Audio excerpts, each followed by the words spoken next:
Go ahead, Comics Tuesday is fucking Tuesday. We got Lay in the building. We got Cap in the building. Cabs can't make it tonight, but he's here in spirit. On Lay. My man, just chilling, brother, chilling. What's up, Cap? How you doing? Doing pretty good.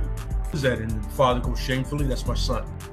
And the other guy goes shamefully. Orion goes, that's my father. Choose fear and hate to run your life. Something you can't do. That was wrong with me from the beginning. I was doing it that way. I was gonna go down that path. I worried. You thought it was Grayson? Sorry, got hurt. It's like not him. Not him. Crack his brain for somebody, anybody that can help, and remembers. Freeze. The media. No, Randall Savage. Randall Savage. With his knowledge and all other shit, and his capacity to learn. Absolutely. This is the only vegan I'll ever eat is grilled chicken wings, because that's like vegan to me. You know what I'm saying? Because the chicken wings are supposed to be fried, but you grill the chicken wings, you put it in some sauce, and give it some blue cheese. Is vegan. That's vegan. Like regular moo cow fuck milk, put it in some Honey Nut Cheerios, vegan, because Honey Nut Cheerios is good for your heart. You know what I'm saying? Can I steal the question from Cabs? I got it right. Look at this. I would also like to steal. I would also like to steal. I would also like to steal. You're too late. Wow. I stay loose, I stay hype, I stay loose, I stay hype, I stay loose, I stay hype. I could do this all night, cause I do what I like. Yeah, I do what I like, yeah, I do what I like. Sipping goose, sip is right, and I go with the flow. Yeah, I go with the flow, yeah, I go with the flow. Cause I know I'm the show. In the zone, here I go. In the zone, here I go. In the zone, here I go. Yeah, they know I'm a pro.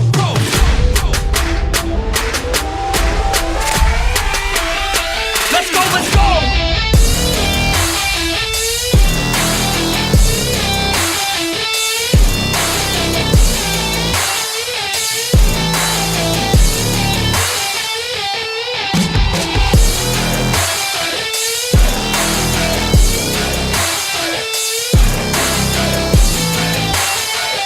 Yeah! Let's go! Here I go, I get lit, I get hyped for this shit! That's right.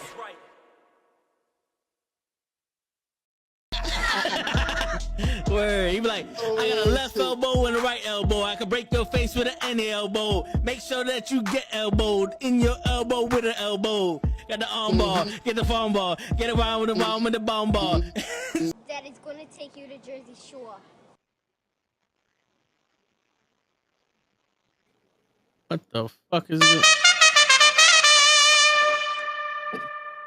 Why is that shit black? Technical difficulties already? What the fuck happened? It just stuck on. Stuck on stupid. There you go. It's still there. Wait, why? No. This is the video, but why isn't the video turning off? Okay. It's the video that never ends. Yes, it goes on and on, my friends. This is fucking stupid, and I don't want to do it no more. Why the fuck does it always have to be something when we start the show on a Tuesday? You motherfuckers, it's Tuesday, and we got through another grueling season of Star Wars. Hit it, Vic.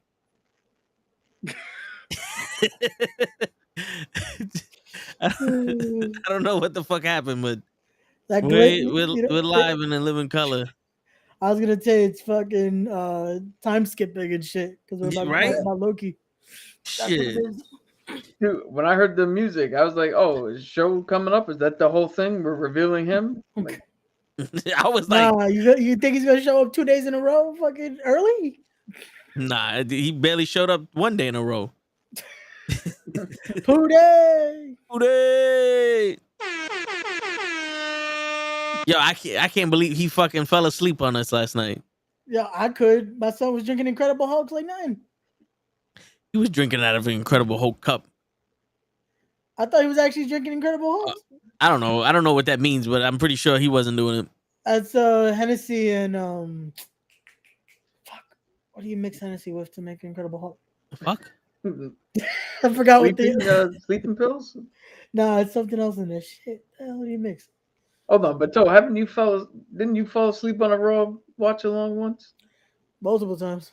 Yeah, but I stood there until the end. I did not. I told you gotta fucking end this now because I'm about to knock out on Friday. It's equal parts fruit liquor, Hypnotic, and Hennessy brand. Hypnotic. There you go. I couldn't remember if Hypnotic. That cheap motherfucker ain't got no goddamn Hypnotic. No, he's got hypnosis. He got osmosis.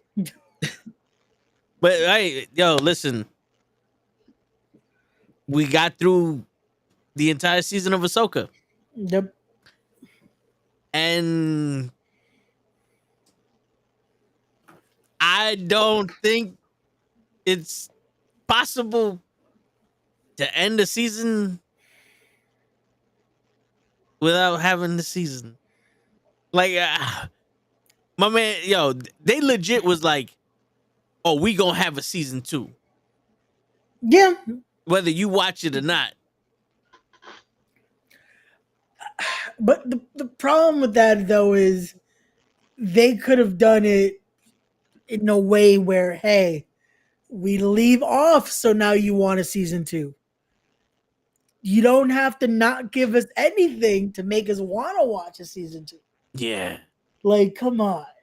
Because this finale just said, here's a little bit. See you guys in season 2. Yeah, because the last 3 episodes could have been 1 episode, and then we could have got a finale. Yeah. Yeah. Just a little bit. Just a little un poquito. Un poquito, un poquito. Yeah. Just a poquito. What you think, Cap? No, I'm just listening because that seems to be the basis of everybody's opinion around the interwebs. Is that like the finale dropped and the crowd went mild. But here's the thing.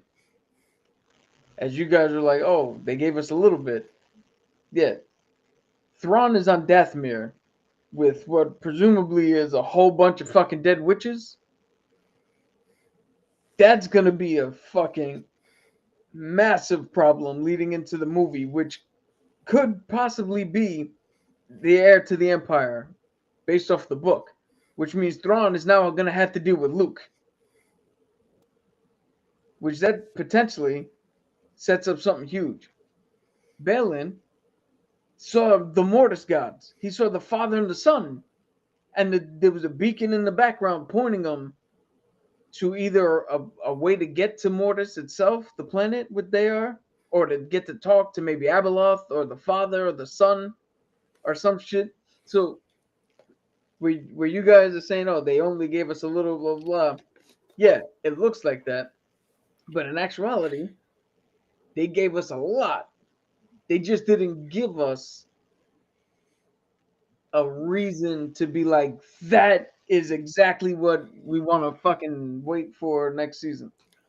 Okay, so it's more of they just didn't flat out give it to us. Yeah, what they did was this is what happened. Okay. Whoever wrote this turned around and wrote and said, this is Act 1 of the whole thing. Okay. So we ended Act 1. Now we're going into Act 2, which is either Season 2 or the movie. And then Act 3 is going to be either Season 2 or the movie, depending on how it is. How that works, yeah. Yeah. So they didn't write a whole season as like, bam, stamp the season. This is done. We move on to whatever's next. They just went, this is Act 1. Come back for the rest of it. Where they could have been, Thrawn getting to Dathomir and getting off that planet should have been a lot more fucking impactful. But that's the thing. If you look at how Rebels ended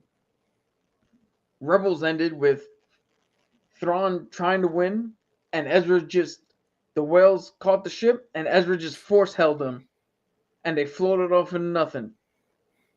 And then Ahsoka and Sabine were like, yo, we're going to go look for them. Boom. End of Rebels. No highfalutin, no impact. It ended like, hey, we're going to lead into something else. And then it never did until parts of this show.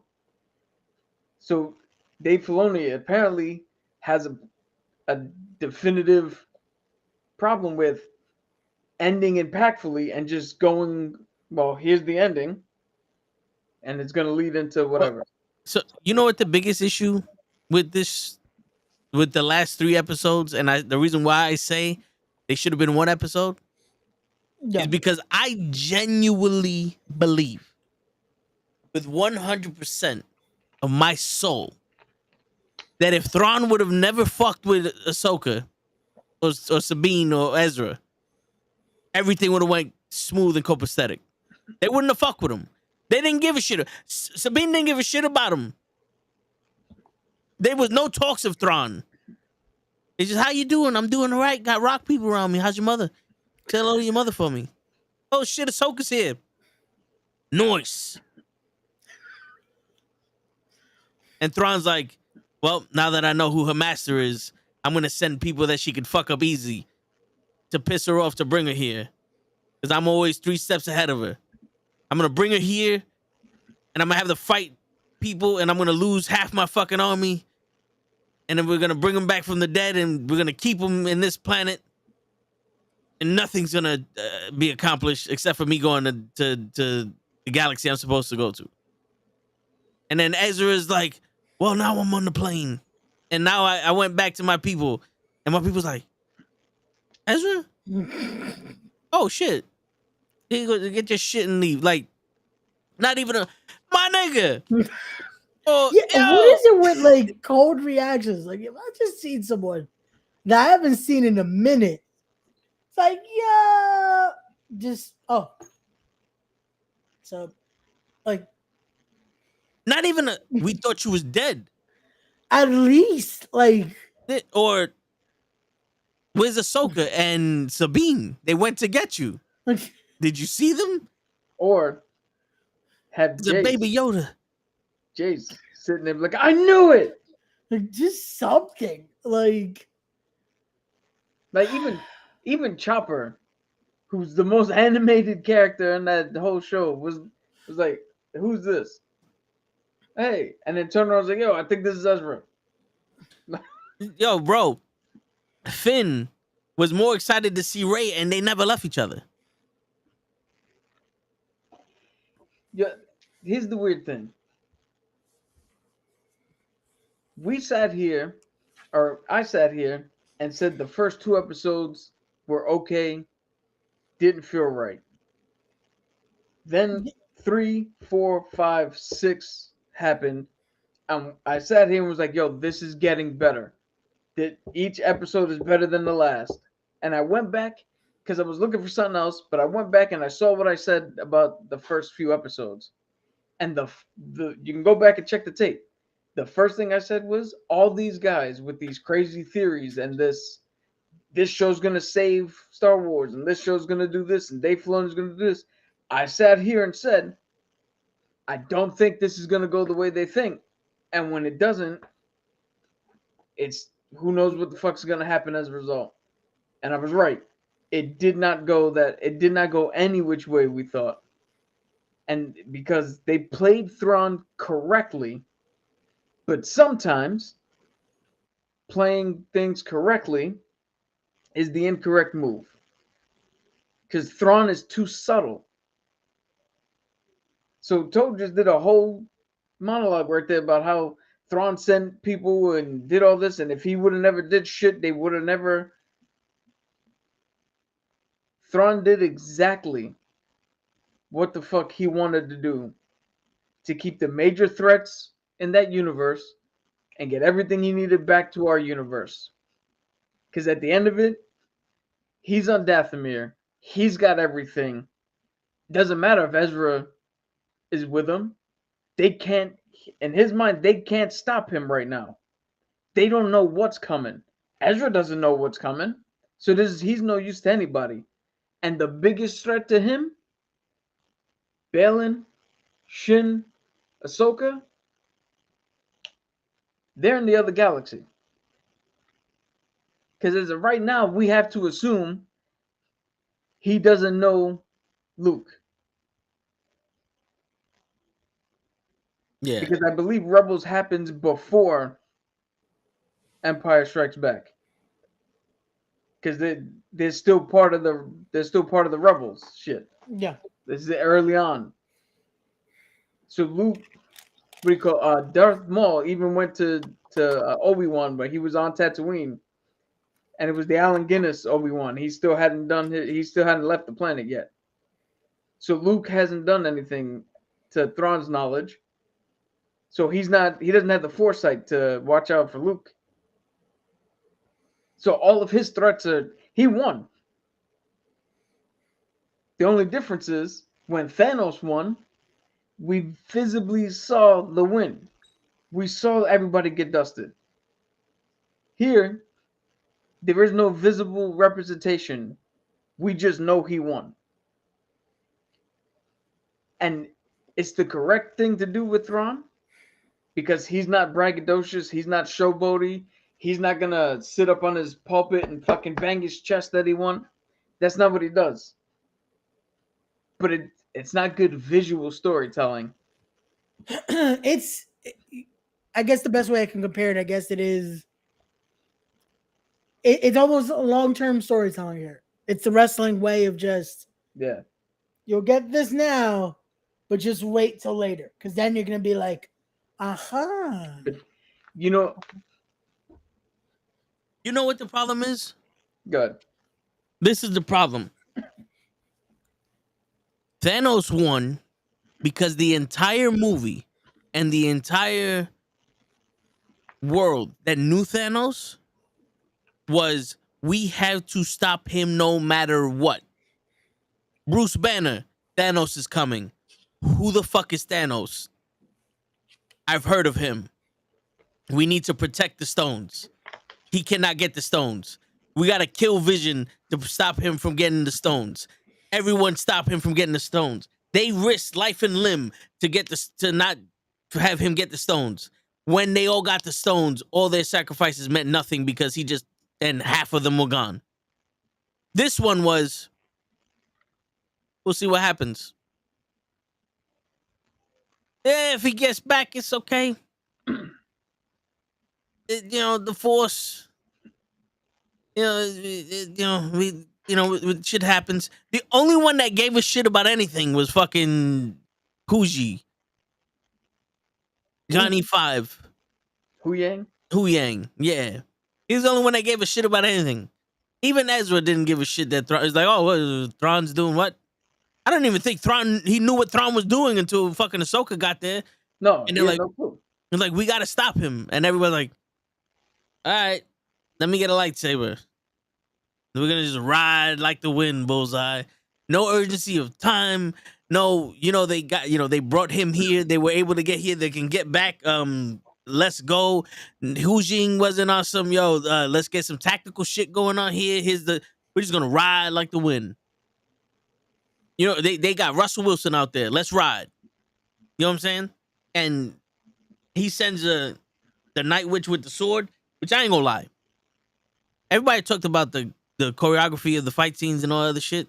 It kind of looked like they said, just move your blade and we'll make it seem like it hit lasers, where everywhere else was act like you're hitting something, and then we're gonna put the laser there. But I actually have something about that. But the witch, what's her name? Morgan. Yo, she was looking like a Winchu master with the way she did her blade work. But there was like no weight to the fact that they lost. You know what I'm saying? Like, there was no urgency. There were no stakes. Yeah. And even I understand Thrawn. Thrawn is like, it don't matter what they do, we're gonna win.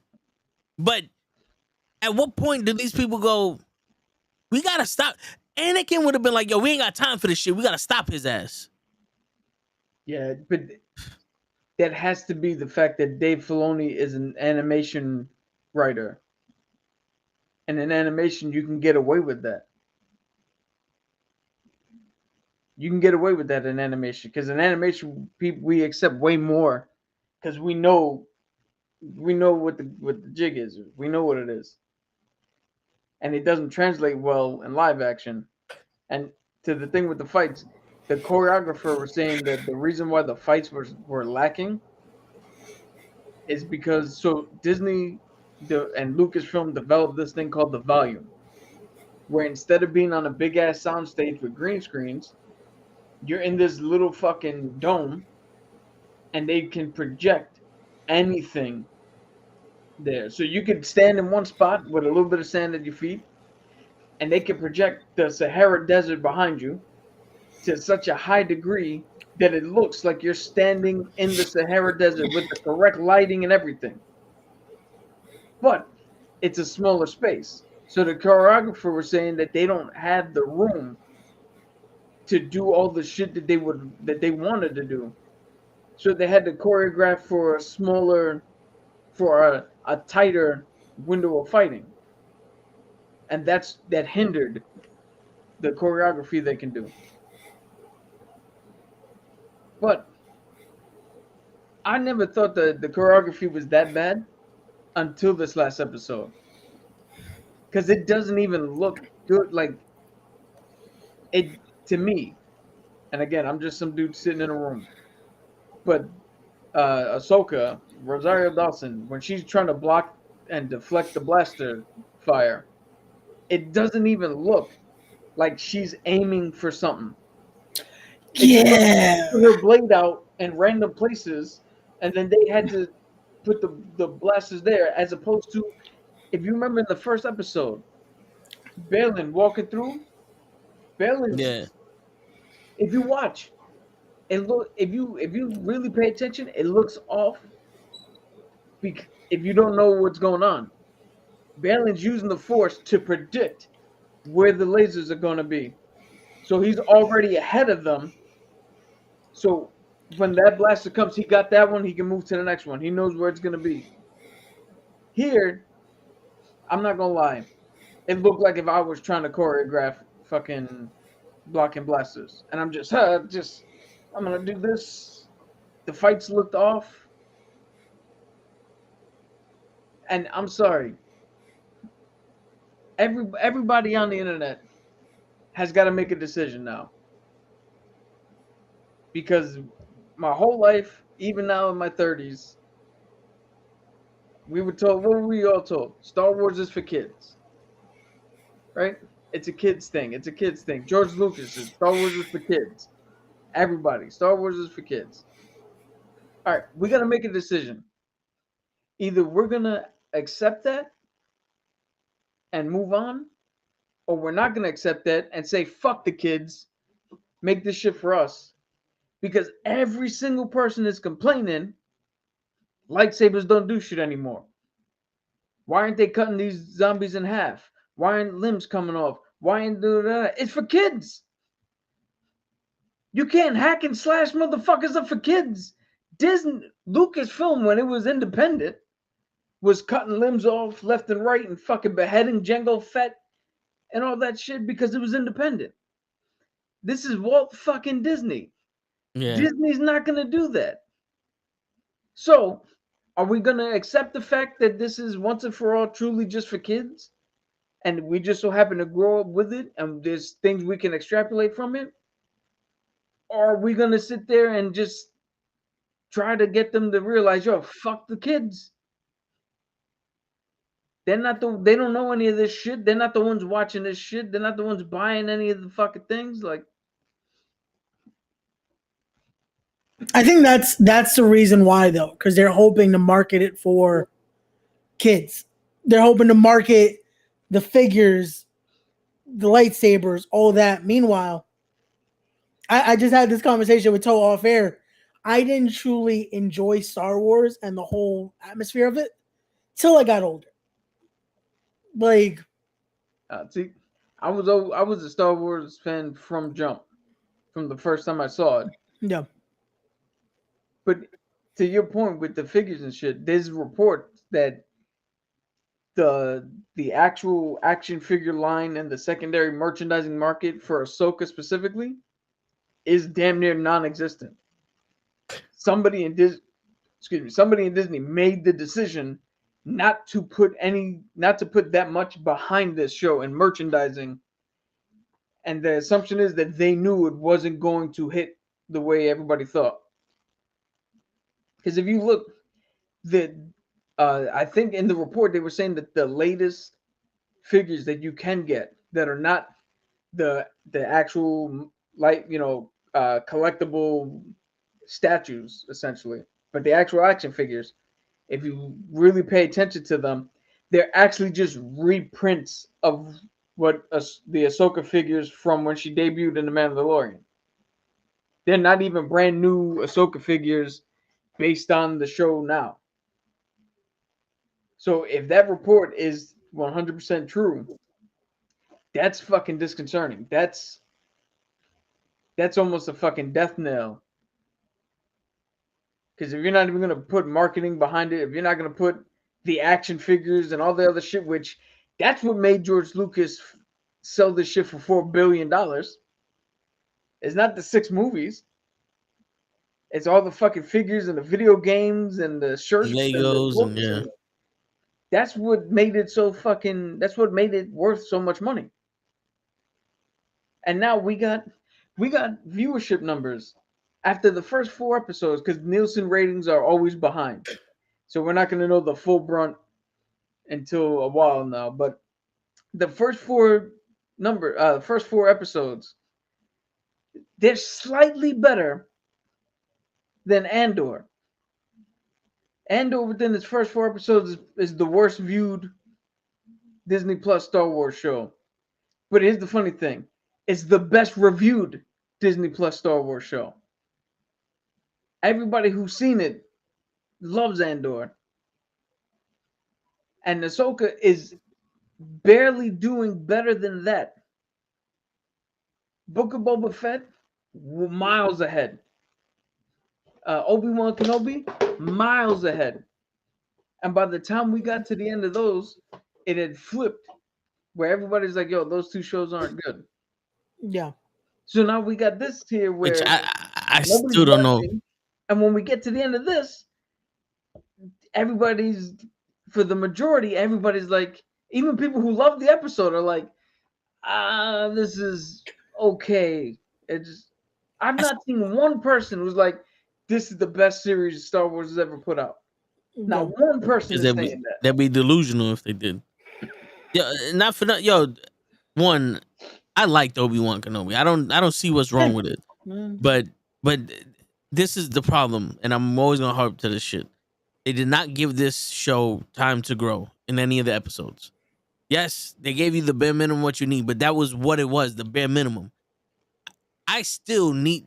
There's no one to connect to. The only person that I connected to in this fucking show was Haishu, Quinn, Johnny Five, Hu Yang. You know what I'm saying? He was close. You couldn't even connect with the connection of the lost friends finally meeting each other. Like, what happened to the fucking, like, I gotta find him no matter what Sabine that we had in Rebels in the beginning of this show? Like what happened to growing and character development where, yeah, after Ahsoka did what she did with Anakin and she turned into Ahsoka the White, she was too complacent. I'm not telling her to chop fucking Sabine's hand off and be like, now you get it. You know, but just like, where's the whole, all right, you want me to be your master? You want me to do this? Well, now I'm going to teach you the same way I was taught. Yeah. And right now, what I need is a fucking soldier, because if this guy makes it to Tatooine, we lost. Ezra, you think you ready to fuck with this guy, with Thrawn? This is the greatest threat that we face in our lifetime besides Vader. And y'all just gonna let him go because you want to have a chit chat. Where is that? That's what I wanted from this show. 30 minutes we've seen can give you enough to tell a story. It's possible. Every other show that was 30 minutes gave you enough. But there's no fucking way 30 minutes is enough if you can't even give me a reason for them to go after Thrawn. Like, we know. Yeah. We know because we've seen Rebels. We know because we're into the lore. Would anybody else know? Would anyone else know why it is detrimental to not have Thrawn go back to that galaxy? Outside of people who, no one would know. It's just a blue guy trying to get home. And it's like, well, what's the problem? What's the issue here? Like, they didn't show any magic that was over the top where it's like, oh, this is going to end, like, this is going to take over the galaxy. He didn't build a Death Star while he was there. He doesn't have the Force. Like, Balin was the baddest motherfucker there, and we don't know what he was doing. Like, I'm watching this in the eyes of a viewer. I don't know what the fuck Balin's doing. And to be honest with you, Shin should have stood with Ahsoka. Is she the leader of the Ravengers now? Like, what's going on here? What? This is what I'm saying. Where is her motivation? Like, I want to know when she goes up and puts her hand up with the lightsaber to the, I'm going to call them Ravengers because I don't give a shit, to the Ravengers. I want to know that that means that she's ready to lead them, and her whole path of being trained by Balin was to lead an army or was to be a leader or some shit to that effect, where it's like, okay, her story's now starting to develop. Balin, I'm looking for something more powerful than, or something that's not normal. Okay, cool. We made the assumption of is the Father, the Son, and the Holy Spirit. But everyone else is like, what's this thing? It's a rock with a face on it pointing galaxies away to a light beacon. Cool. Can we get some kind of theory? Like that whole, the stories I can tell you about the whales. Oh, I love those stories. You know, there's another story that, you know, most Jedis loved when they were younglings. The story of the Father, the Son, and the Santa Maria. The Inca, the Inca, the Cinca, and the Santa Maria fucking ships that came to America. You know what I'm saying? Like, have him indirectly talk about these fucking godlike figures of the Force. So that way when it's like, yo, what is he looking for? You see the Father there and you see the Son there. It's like, are these the ones that Hu Jing was talking about? Is he looking for the people that Hu Jing already told us about? Oh, shit. Connecting the dots. Yeah, but I understand where you're going. But from their perspective, you don't need to connect the dots to something you should already know. So it's a little bit of a boy jumping out of a car doing a 360 because his father told him in the beginning of the movie, feel the car. Well, no, it's more akin to a teacher turning around going, pop quiz. And the kid who missed 3 days is like, pop quiz, how you going to quiz us? And the teacher's like, well, if you were fucking here, you'd be ready for the quiz. That's what it is, essentially. He did the show he wanted to do based on all the shit that we watched. And we didn't get too much character growth except for Balin and Shin. It's because those are the only two we hadn't seen before. All right, so here's another thing, and I mentioned this to you last week when we watched the episode. This episode, the past couple episodes, was kind of like if someone made one of our ideas an episode. Remember when we used to make like, yo, give me an episode of this, or how would you do this in the MCU, whatever, and we made a little section like, Cap will be on the boat and this and that would happen and blah, blah, blah. And someone said, oh, that's cool, let's make the episode. And they just went off of what you said. They didn't add nothing to it. They didn't subtract nothing to it. They just, and somehow they're on horses riding to the plane. It took them 4 days to get away from it, but they got there in an hour. You know what I'm saying? Like, oh, because, you know, everyone knows Thrawn's a bad motherfucker, so let's just make him do two things. All right, he did two things. And then the witch is going to fight him because he got the sword of Vladimir. It's like, all right, cool. And it's like, okay, yeah, the witch is going to fight him, but it's like, Wait a minute. Wait a minute. This isn't accomplishing anything. We got the ghost of Christmas past in the fucking in these guys because we wanted it. Yeah, it's fucking dope. And we got the sword of Algamore. Yeah, that's fucking dope. And we got the dead rising. Yeah, that's dope. And Thrawn 1. Yeah, that's dope. But this feels like someone told me about this episode and I didn't watch it yet. There's something else has to happen here. Yeah, here's the main problem, and why there's low viewership, and why people are like Dave Filoni didn't save shit, and why people have actually turned away. And there's actually full-on data that said the what do you call it? The value versus what I'm paying for Disney Plus and a bunch of other streaming services has actually dropped. Yeah. People are reporting that what do you call it? That they're no longer satisfied with what they're getting out of Disney Plus for what they're asking to be paid for. But the main crux is this is now guaranteed by all accounts leading into the sequel trilogy. So you can't do anything really that fucking bananas. Yeah. That's why all the Mortis shit and Ahsoka is in one galaxy, and Thrawn, somebody that can be stopped, and Luke, somebody who could stop him, is in our galaxy. Because Thrawn shows up, Luke stops him, but that leads into the First Order. And then the sequel trilogy moves on, the way it is.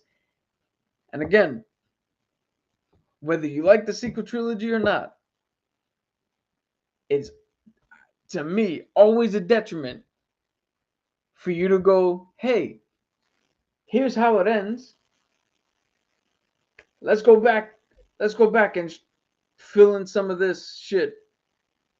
It's like, well, there's now you can't do any cool ideas because it all has to make sense as you get to this one spot.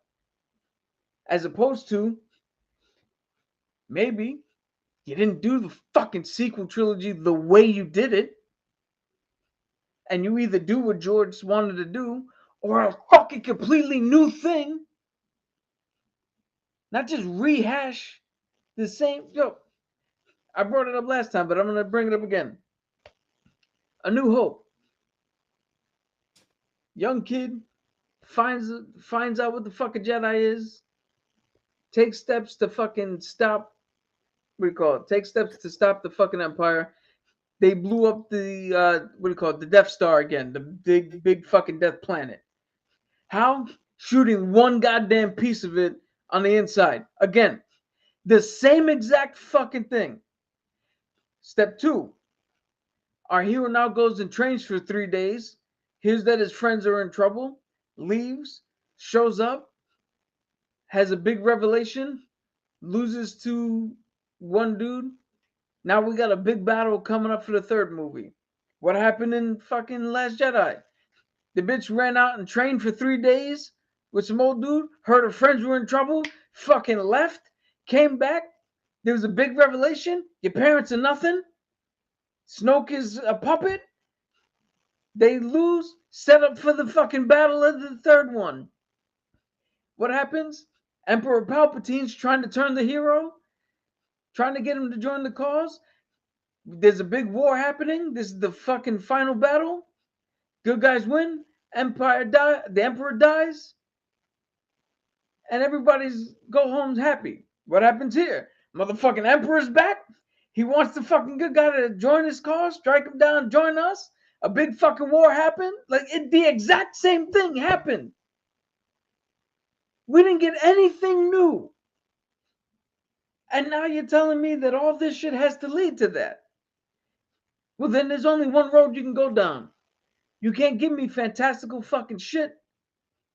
Because I am going to sit there and go, hold on. You haven't heard of any of this shit happening. Or You let the First Order happen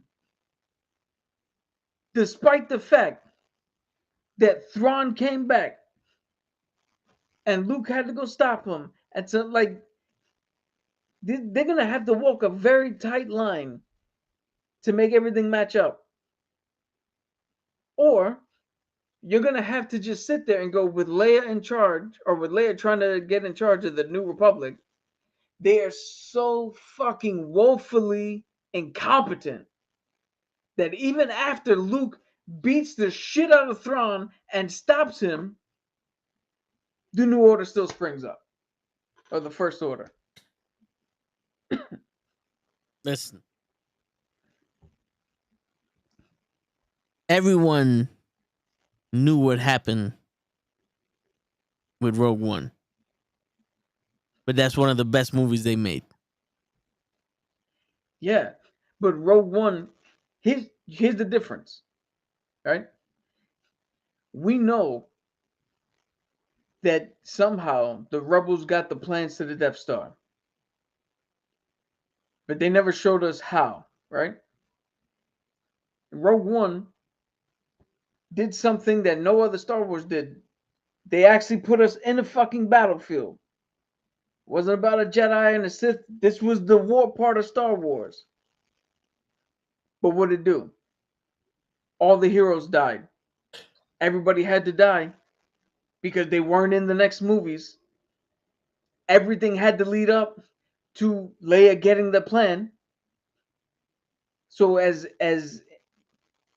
good as the movie is, and it is good, it's my favorite, and as innovative as they tried to be, they walked the line to get from the story they wanted to tell to help us Obi-Wan Kenobi your only hope. So like how big of a chance did they take? I can write 15 great characters. They all got to die at the end. So it doesn't matter. I mean, they still let us in on the character. But no, but again, they did because these aren't people we've seen before. Like we know, again, for people who watch, we know Ahsoka, we know Ezra, we know Sabine, we know Thrawn, we know Hera. Yeah, but here's the thing, though. Like we don't know. Sorry. Good. We don't know Ahsoka on her own dealing with Anakin. Like we don't know how deep that wound goes of her believing that if she would have never left, Anakin would have never went to Darth Vader. And the little thing that people forget, Anakin went to the dark side to save his Padme. He didn't go to the dark side because of anything other than saving Padme. But anyway, she thought she was part of the reason why he went to Vader. She lived with survivor's guilt. We saw that in an episode. We didn't see that anywhere else. That would have been something to see. Sabine, another one, dealing with loss, dealing with the struggle of believing that they're gone. Because everyone's like, yo, Ezra's gone. You got to deal with it. We didn't see the struggle with people forcing her to believe Ezra's gone and her fighting it. You know what I'm saying? Like, we saw moments of could have been greatness. And to be honest with you, one of the most hype moments was when C-3PO walked in. And I know people are like, oh, just recast fucking Leia. But when C-3PO walked in and said, I'm here to speak for Leia, that was one of those, there you fucking go. And I said that because that holds weight. C-3PO is a legendary character in the Star Wars saga. Leia has been definitive. She's a high-ranking officer in this military. She put her foot down and said, I saved her. And then the next question, how real is it? We should prepare for the worst. Instead of for, it's fucking real. We need to set up fucking anti-Thranisms right now. You know what I'm saying? Like, we needed to see the struggle before the solution. Balin, we know he wanted extra power to do something, but we needed a little bit more motivation. His character alone can just stand there and say nothing, and it's the strongest character on screen. But in reality, if let's say the actor never died, and we made a season just for him, this could have introduced him more into what he was looking for, more of his motivation. We seen the inner struggle of his Padawan, where she's like, "Wait a minute, that's not what we stand for." Like she's questioning Balin's decision to work with this dude because, like, wait, we don't do that. You know what I'm saying? So this is where I'm coming from. It's like there's a lot of stuff that was left out, and even in cartoons, do we see the struggle of like Rex living with the fact that he they just fucking used him and kicked him to the side, like he's no longer a soldier anymore, and he can't deal with that. You know what I'm saying? Or other clones that they never wanted to be soldiers. They just wanted to have families, and they had families, and now they just want to protect them, but they don't want to do nothing with the thing. Like little nitbits of cartoon showed us all of that with writing and emotion. And a lot of this stuff, it felt like this was the fucking old school High Republic Jedi. Detach yourself from emotion. And this is the part that I'm going to agree with fucking Mark Hamill. That's not what these Jedi do. And I'm not even going to call them Jedi because I don't even think they're fucking Jedis anymore. That's not what these Force users do or these light users do, because they have not learned to detach yourself from emotion. They have not learned to detach yourself from fucking wants and shit like that. Why?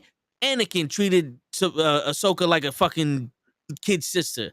Ahsoka treated Anakin like a big brother. That was her family. She treated Sabine like a little sister.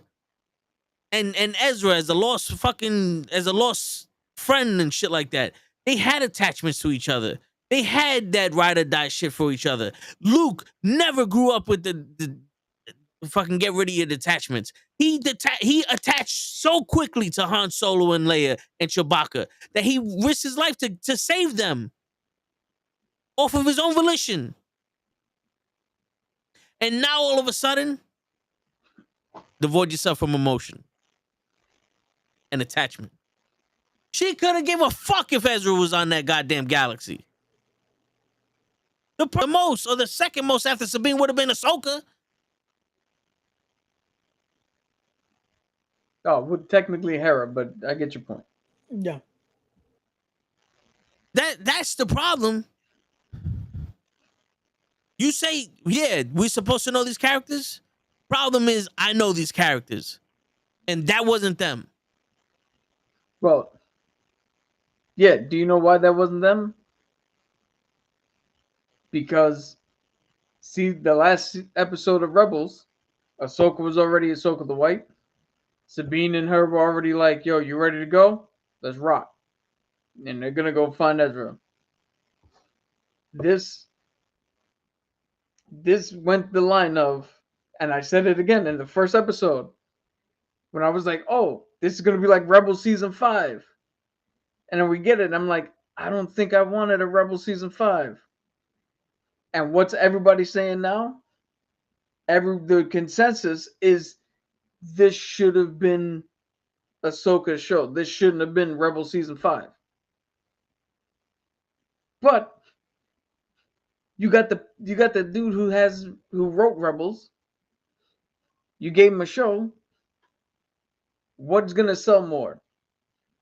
Rebel Season 5 or Ahsoka? Coming off the back of what she did in The Mandalorian and the Book of Boba Fett.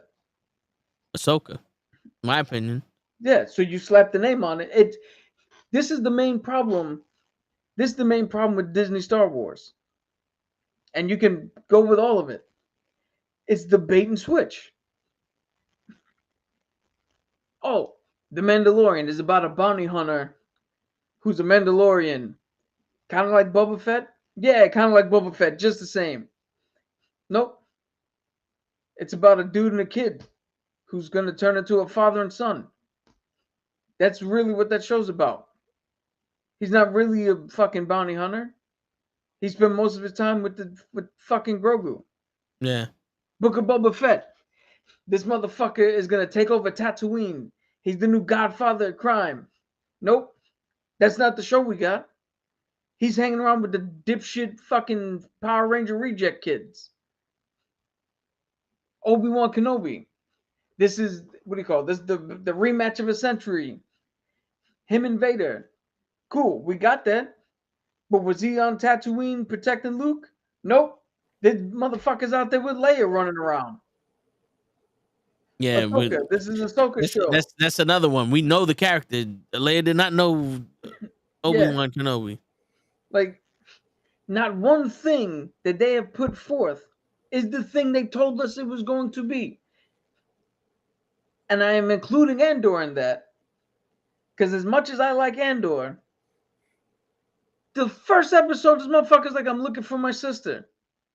And by the end of it, and even up to Tony Gilroy talking about the second season, they're dropping that line. So fuck his sister. He's no longer looking for her. Not one fucking thing is what you told. George Lucas said, here's the prequel. We're going to go back and show you how Anakin became Darth Vader.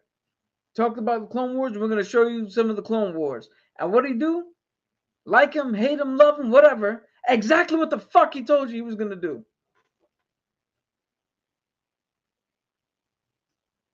We're not getting that. We're not getting that.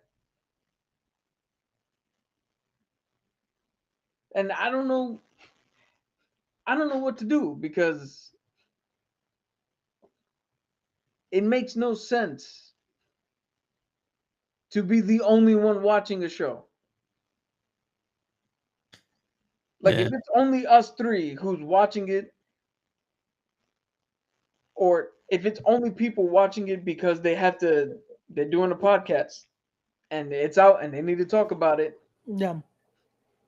That's not a good way to run your fandom and to run your IP, because the people who are not doing podcasts, why watch it? Just tune into us or tune into somebody else and see what the fuck's going on.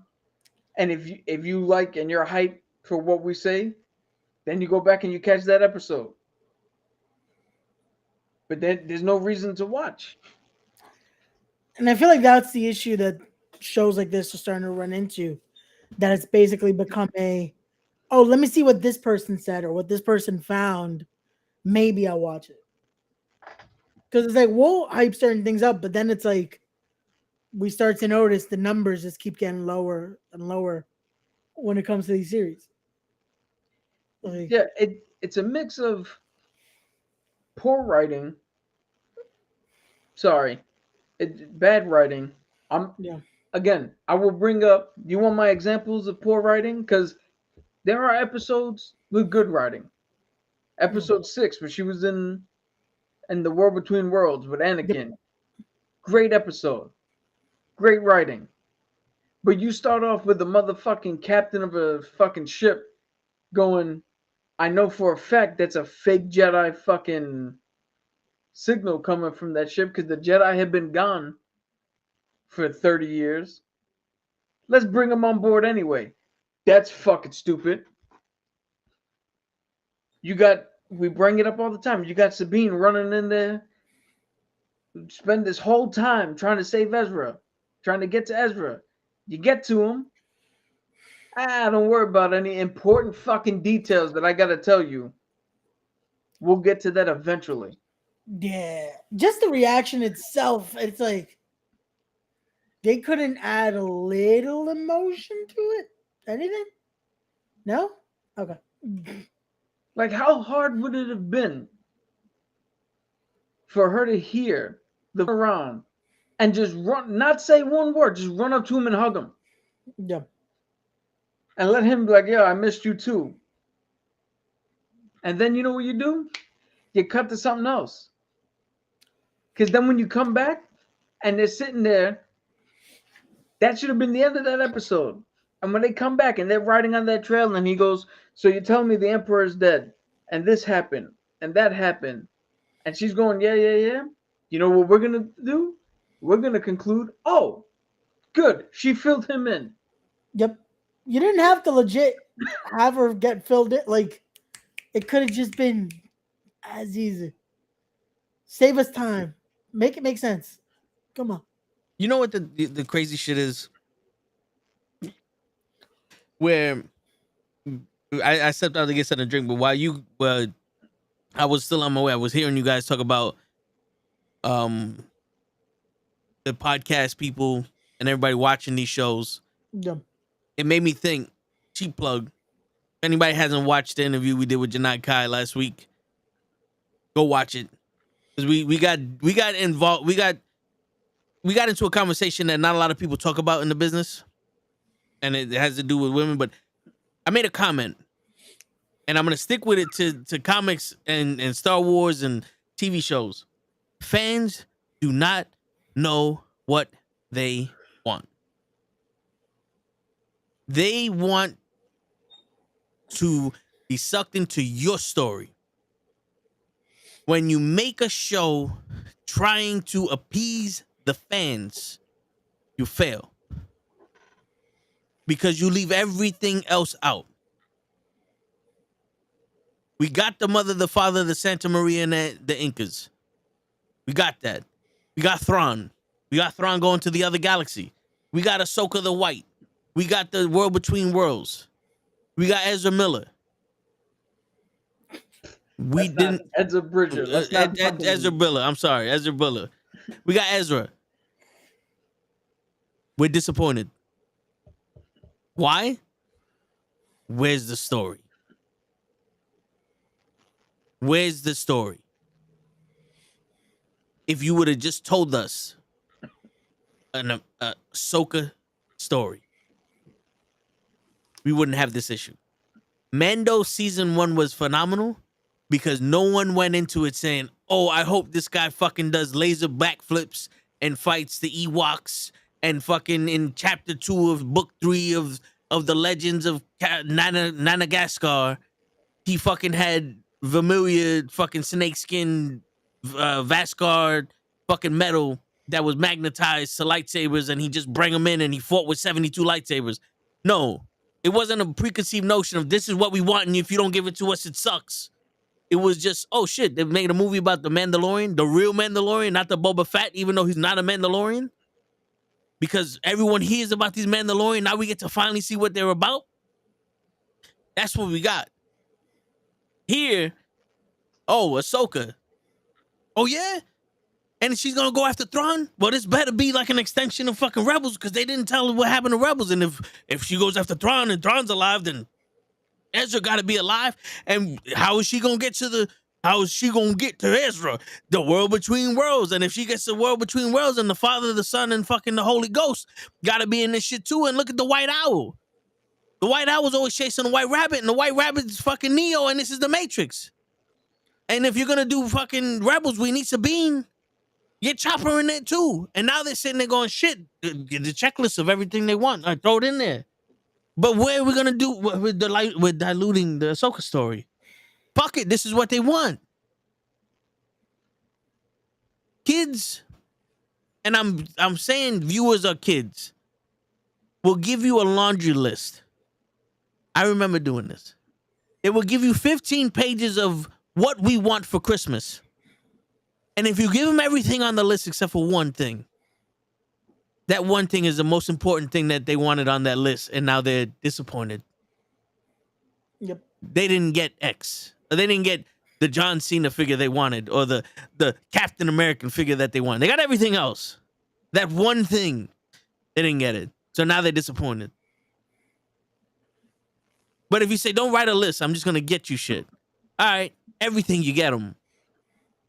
Oh, shit, this is dope. I wasn't expecting anything. I wasn't sitting here going, I told you I want chocolate cake. So if you come in here with with a tres leches, I like tres leches, but I'm still disappointed. I want chocolate. You know what I'm saying? Yeah. That's the thing. They have to learn, like they did back in the day. Our story is more important than your fucking anticipation. Your expectation is not as strong as our story. Yeah. I said it before and I'll say it again. The reason that won't happen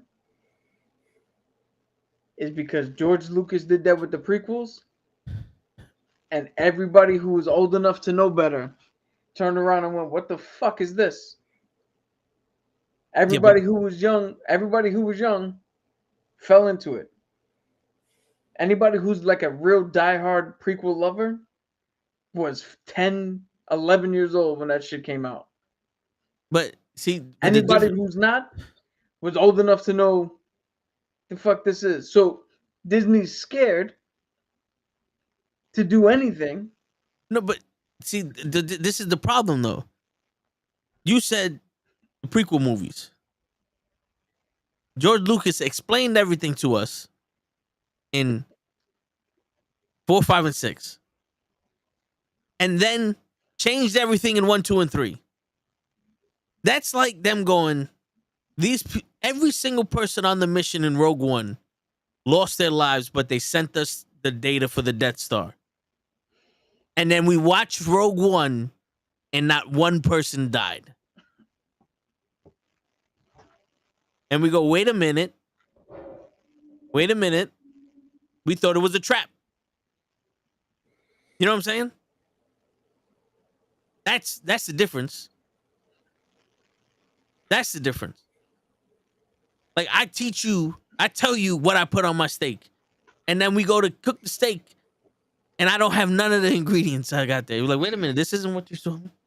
This isn't the steak that we was talking about. Oh no, it is. Trust me, we just changed it for you.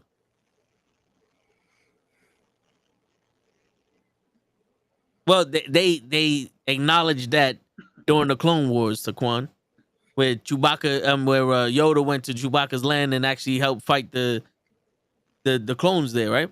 That was when they did Order 66.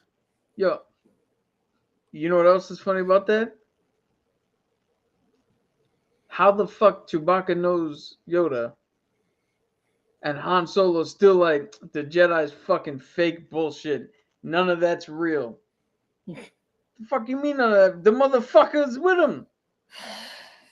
Wait, that's like me. They can't convince me that I know Collision and Rampage are house shows. They can't convince me them shits are on TV. But they show them. Somebody records that shit on their phone and puts that shit on YouTube. But it's live on air. Happening. I don't think so. We're usually live at the time it's live, but it's live.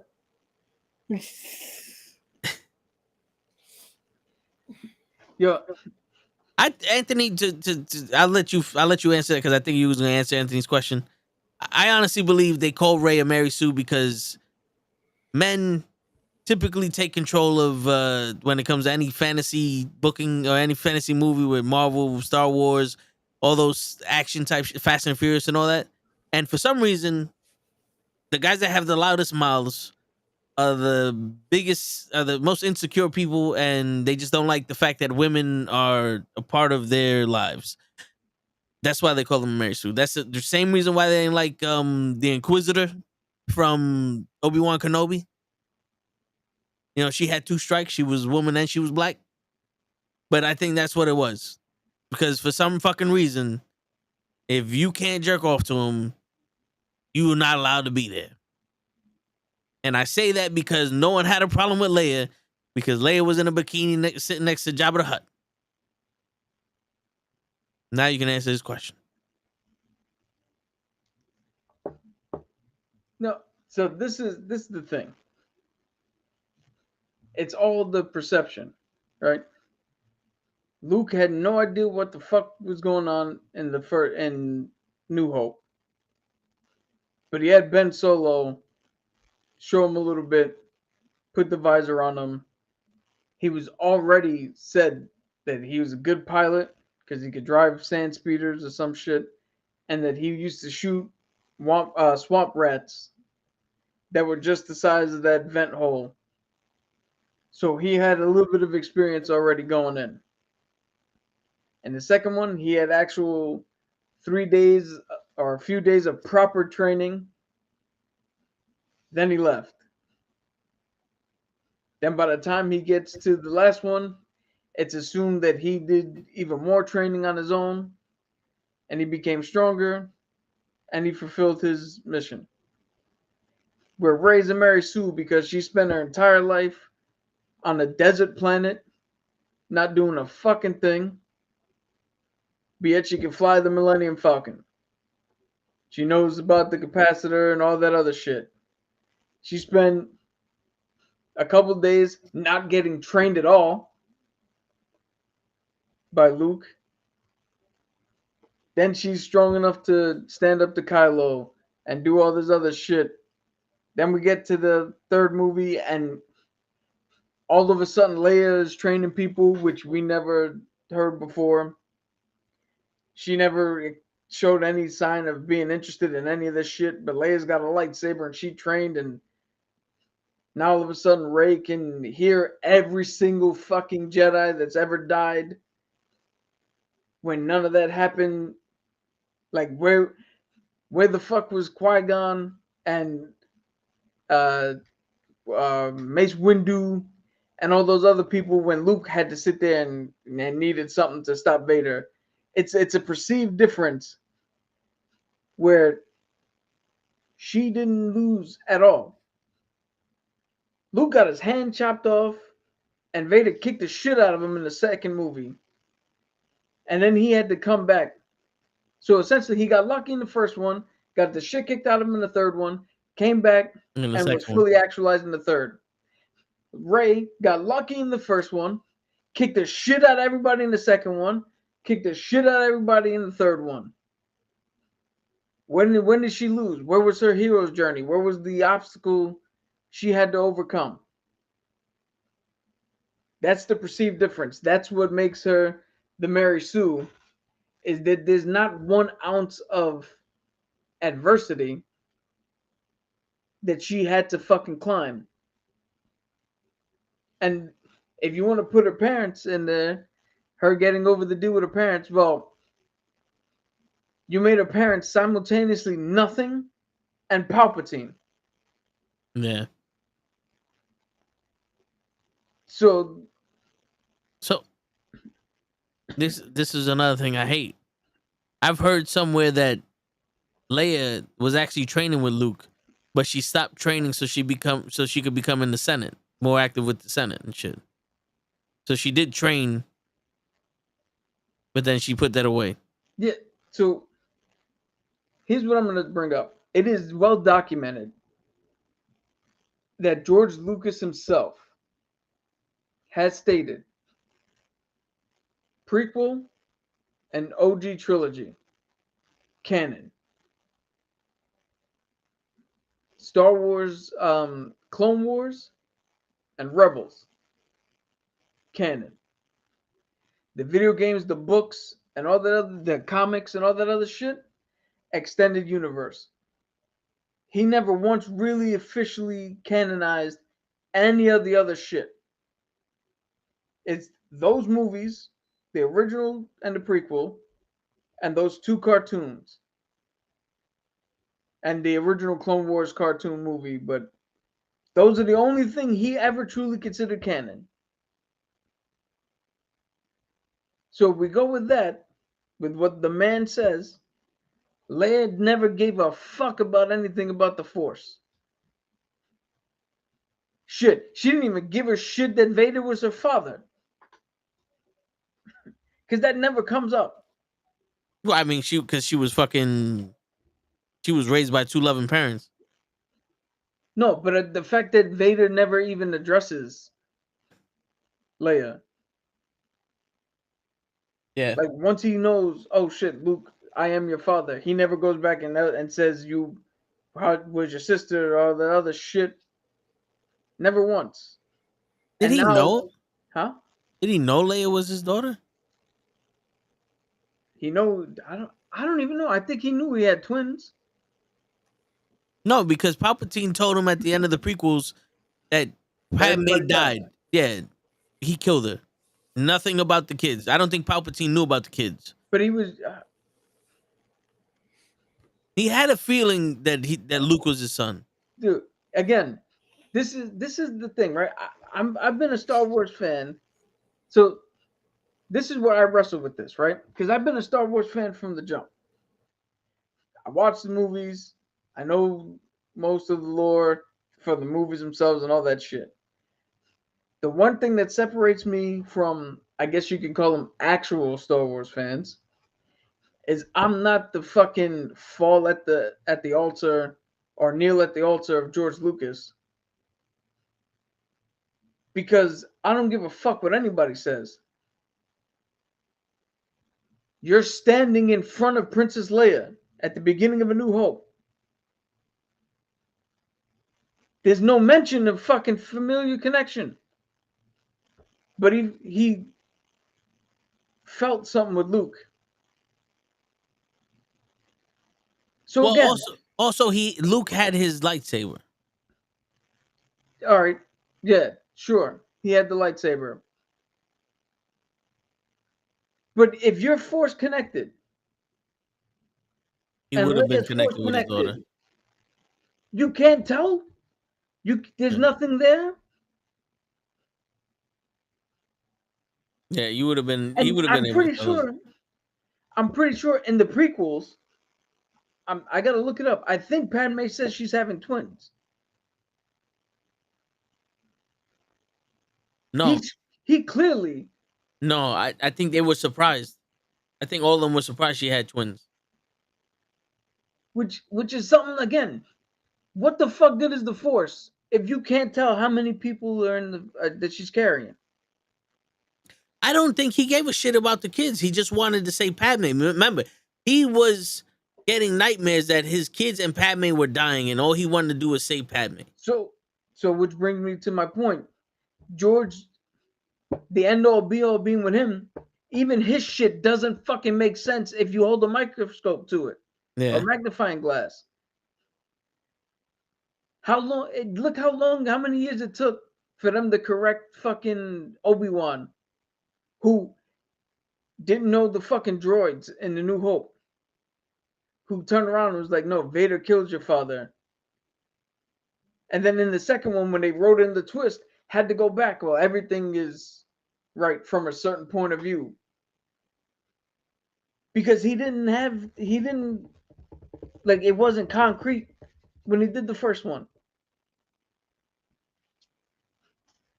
So, well, basically, I mean, Star Wars is full of bad writing yeah. and fucking leaps that you got to take on your own to connect shit and to make sure shit works correctly. And your fandom lies within how much you're willing to go, this is what I'm getting out of it. All the other shit, I'm going to look past, or I'm going to rationalize to myself. And then we're good to go.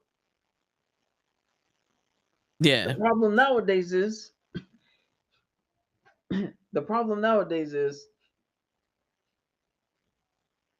I don't think people are giving the same or affording the same rights of, let me rationalize this in my head, as they gave George.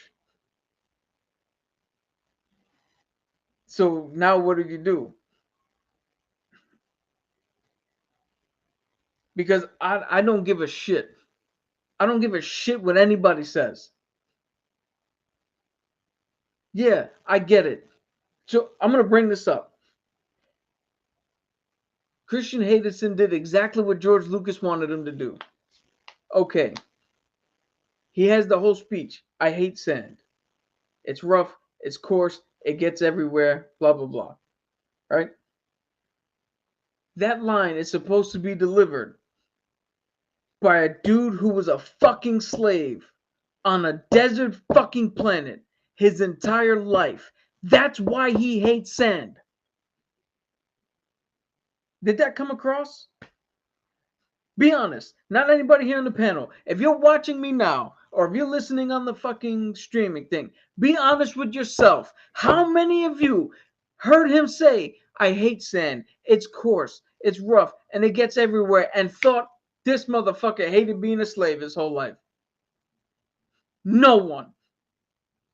No one until later on down the line when it was explained to you that that's what was supposed to happen. Then you go, okay. That's George Lucas writing and directing. But in episode 6, Ahsoka goes to the world between world. Hayden Christensen comes back, and immediately, for 30 minutes, great acting, great chemistry, exactly what Anakin's supposed to be. And Vader. Yeah, and Vader, menacing, powerful, and he did it with Rosario Dawson, and he did it with, and forgive me, I don't know her name, but with the little actress, with the little girl who played young Ahsoka. 2 different actresses, and he still kept the same fucking connection and the same fucking camaraderie and was consistent with both throughout that entire episode. Why? He had better writing, he had better direction. So he was able to give a better fucking performance. And again, does that negate my love of Star Wars? No. I just bought another fucking lightsaber that a review's coming out pretty soon. I'm working on a way to fucking modify it. I have Hero Forge minis that I'm fucking making right now that are me as fucking Jedi. I bought a fucking robe so I can walk around as a goddamn Jedi. Like, it still doesn't negate my love. But let's be fucking real here. Let's be fucking real here. Everybody who's a George purist, you make rationalizations and you make leaps to keep everything all fucking rosy glasses. And if you're not going to afford that to the next, then you're always going to be in a perpetual state of, well, this shit isn't the real shit. And you lose the love of your thing. Hey, I'm number one. I'm the first person. If it's no longer for you, walk away. That's perfectly fine. Yeah. I'm not saying you have to love anything. But I'm just saying, let's not act like the motherfucker was the greatest shit ever written.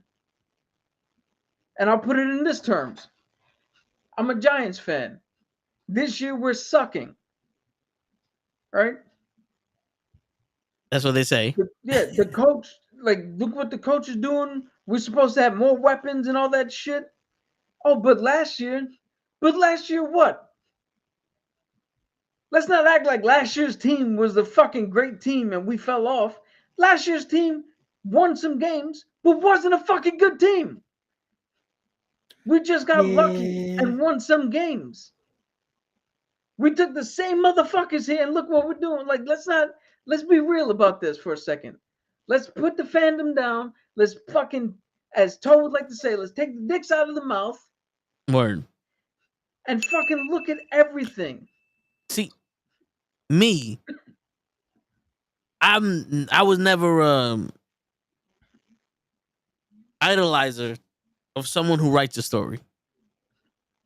I like the work.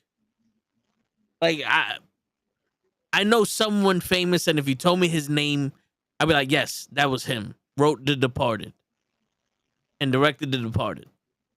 I like the work that was there. Inception, I like the work. I don't give a shit who wrote it. The shit came out good. Star Wars. I told Ray this. Clone Wars made me a Star Wars fan. And it made me understand the prequels, the original, and the sequel trilogies. It made me understand the lore. All of the shit that's happening. That's why I like it. I don't care if George Lucas writes it, if fucking Lucas George writes it, if Lucas Cage writes it. The only person I don't want touching this shit is Michael Wakakiki. I don't want him touching no more shit. No more shit. Him and Ezra Miller, no more shit. Don't touch nothing. But I am all about the story. And the biggest thing for me, yo, for real, Genghis Khan, the biggest thing for me is the story has to hit. And I'm not saying Ahsoka is She-Hulk.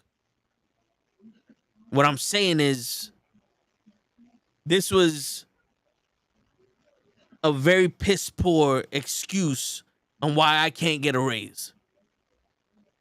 You know what I'm saying? Like this is The finale, yeah. this is a bad. No, scratch that. Not bad.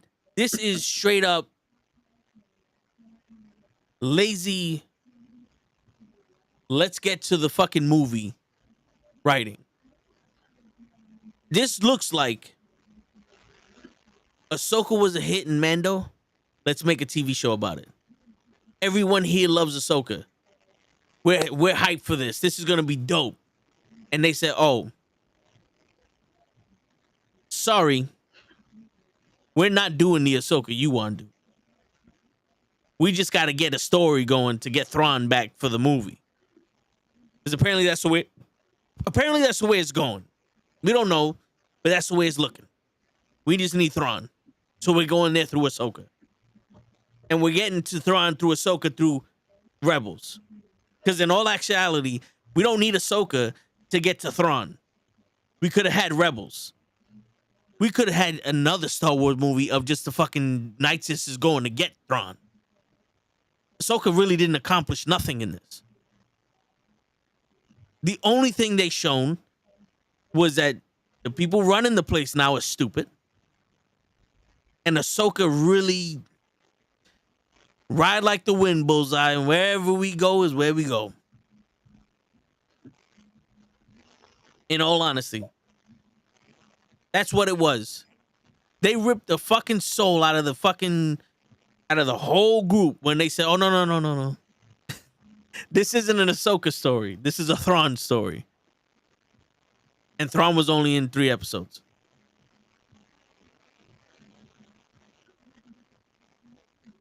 That's what happened. I don't give a shit if it's George Lucas writing this shit, because we already know there are better stories out there with Star Wars lore than George Lucas can fucking tell us. There's so much shit that can happen with the Force that's unimaginable in this fucking lore. Someone literally had his fucking brain broke from the Force. And he's not a split personality. He's literally 2 people. He's 2 people. One of them is a dark side user. The other one is a light side user, because of how fucked up the fucking Sith and the fucking Jedi were to him. These are stories people wrote. Stories of fucking Vader turning into Anakin for a split second to fucking have that attachment with the clone warrior that was with him. Do you know what I'm saying? Like, this is the shit where it's like, there's people thinking shit up. There's people in rooms thinking shit up. People on podcasts thinking shit up. And these people go, we just need to get from point A to point B. Fuck what you want. No. We're going to give you everything that you want. Fuck any continuity. Fuck any purpose for this shit. Here goes, you want a ring? Here goes a ring. You're not going to propose? Nah, it's just a fucking ring. But wait until next week when I give you that fucking tie you wanted. Oh, that tie is going to be something good. Wait a minute. That's the problem here. You're spitting in our face. And the reason why people don't get Disney Plus is because there's no other reason to. Listen, I watch Disney Plus, and I watch some of the movies that are on there. And to be honest with you, I have the DVDs. If Disney Plus didn't exist, I can still watch those movies because I have the Blu-rays of them. I can drop in fucking Endgame whenever the fuck I want. Put it in my Xbox. I can watch it. Disney Plus is not giving us shows. Yes, they give us Marvel, they give us Star Wars, but that's it. Once Upon a Time was one of the biggest shows when it came out on ABC. You're telling me you can't make a show like that for Disney? That was a fucking Disney show. Or it had Disney fucking characters in it. Yeah. You're telling me you can't make a Beauty and the Beast show? A 7 Dwarfs show? Something At least for kids to be like, oh, I want to see this. You just literally made a movie library for us to watch. We got the DVDs. And I don't give a shit. Oh, it's costing us more money. You know why? You know why? Because you're not putting any effort into it. You're not doing nothing with it. You open up a store and don't sell nothing. Of course it's gonna cost you more money to fucking run than to not run. You want people to pay for a subscription to watch the shit they already got in their fucking little disc holder. Come on. Let's be fucking serious. That's the same reason why the cock ain't working, Peacock. Because the difference with Peacock and the WWE network was, one, the WWE had every single fucking thing of wrestling that they had. The entire library. You can access anything. You can access AAA, fucking AWA back from 1975 and watch Kurt Hennig wrestle fucking Terry Bollea for the fucking AWA title. You can see that. You could watch that if you wanted. You can get caught in the rabbit holes. They had Legends House. They had Breaking Ground. They had Table for Three. They had the fucking tattoo show with Corey Graves. They had all this shit that they were producing back and forth. They had the little interviews. They had the little snippets of the shit. They had all the commercials. They put so much work into the fucking thing. Peacock, you can watch whatever's on NBC. What the fuck is Hulu for then? Yo, you know what's funny about that rant? No, remember I like a half hour ago or an hour ago, I turned around and was like, oh, there's empirical data that people are now, distrusting the Disney Plus shit and Netflix, and it's starting to drop and all that. Yeah. You know what's actually on the rise with customer satisfaction and gaining more ground? Peacock. Of course. It literally, in that report, it had the biggest gain out of anybody that did have a gain, which was Peacock, Paramount Plus, Peacock, Apple TV, Amazon Prime were the only ones that have gains. Amazon Prime and Apple gained like 2%. Peacock was at like a 5 to 6% range in gain. So Peacock is steadily growing, which is hilarious to hear that that rant. Come on. No, but it's like, no, but I understand your point. Again, like Taquan said, if they took Marvel and Star Wars off of Disney Plus, I cancel it immediately. Yeah. Because my mom loved Disney. I don't give a shit. I haven't cared about Disney fully since the Goofy movie. That's the last time I gave a shit about anything that the mouse had. yeah.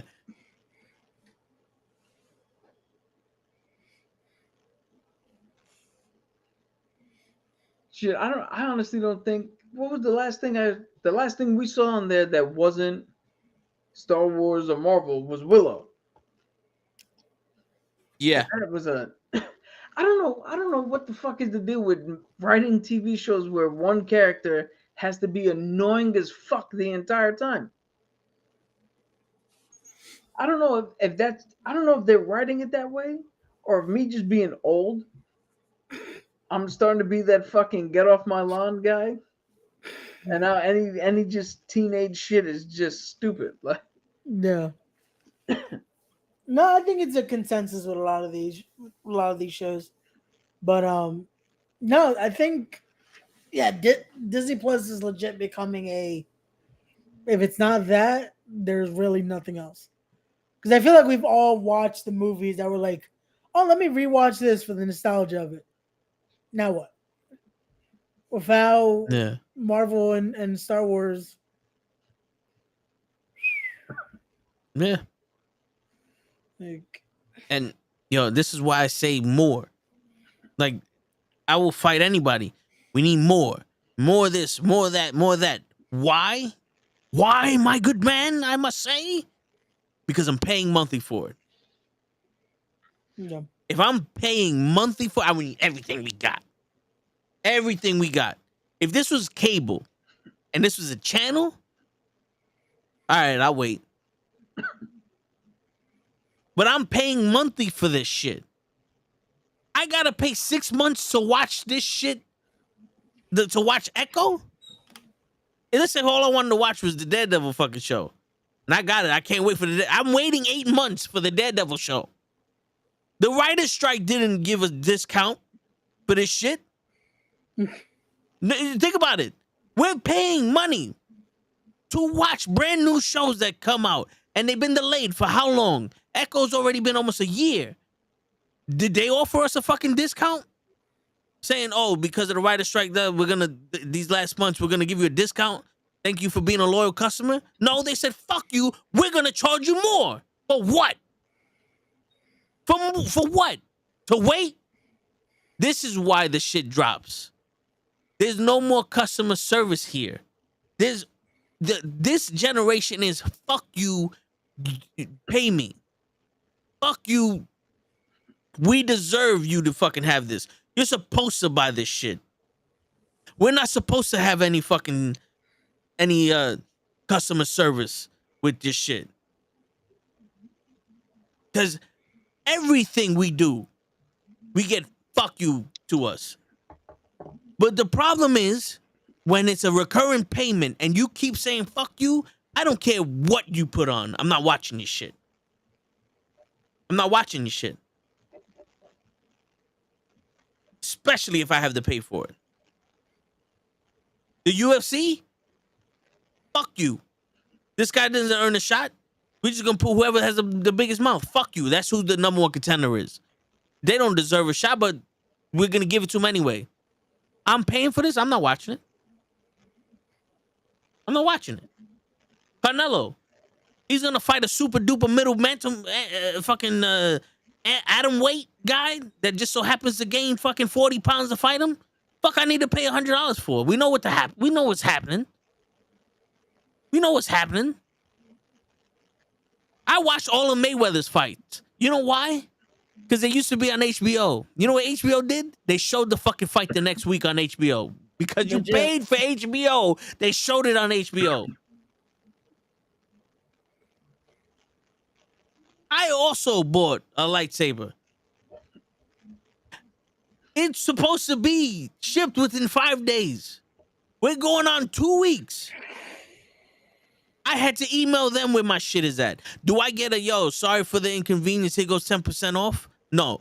Do I get a, yo, sorry for the inconvenience, you know, we're going to ship this extra shit with it? No. Listen, your order's been, you know, your order's been due to high demand, place some back order. It should be here within X amount of days. No. I got fuck you. You already paid for it. You get it when the fuck you get it. I didn't click the box that said, do not fuck me on sign up for an extra $50. There was no option here. You know what I'm saying? Amazon Prime. Oh, fucking, it's supposed to be there Friday. You're paying for Amazon Prime monthly. Shit's coming Monday. There's no fuck you, here goes 10% off. It's fuck you. It's getting there Monday. What you want me to do? You paid extra because you wanted to pay extra. Not because you wanted it 2 days. You wanted to pay extra. Cocksucker. That's the issue with this fucking generation. The problem is, motherfuckers that got sense is like, well, I don't give a shit about any of this shit. I'm not watching it no more. I'm not watching it. They're making a movie about it? Cool, I'll watch the fucking movie. I'm bootleg.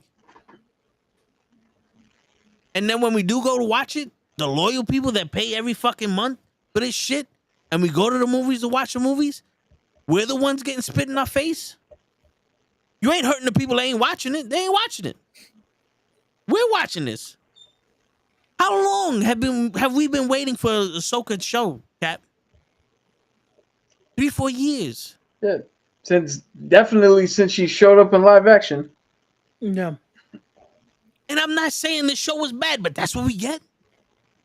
Yo, to be 100% fair, the only reason we're ranting about the show is because the ending was nothing. That what essentially happened is we found a hot chick. We took her all the way back to her house. Everything was good, consensual. She got nude. We got ready to go. And right before the good part, she turned around and said, "Shit, I gotta take a business call." Got up and left, and you're like, "Well, I guess I'll go home now. See you tomorrow."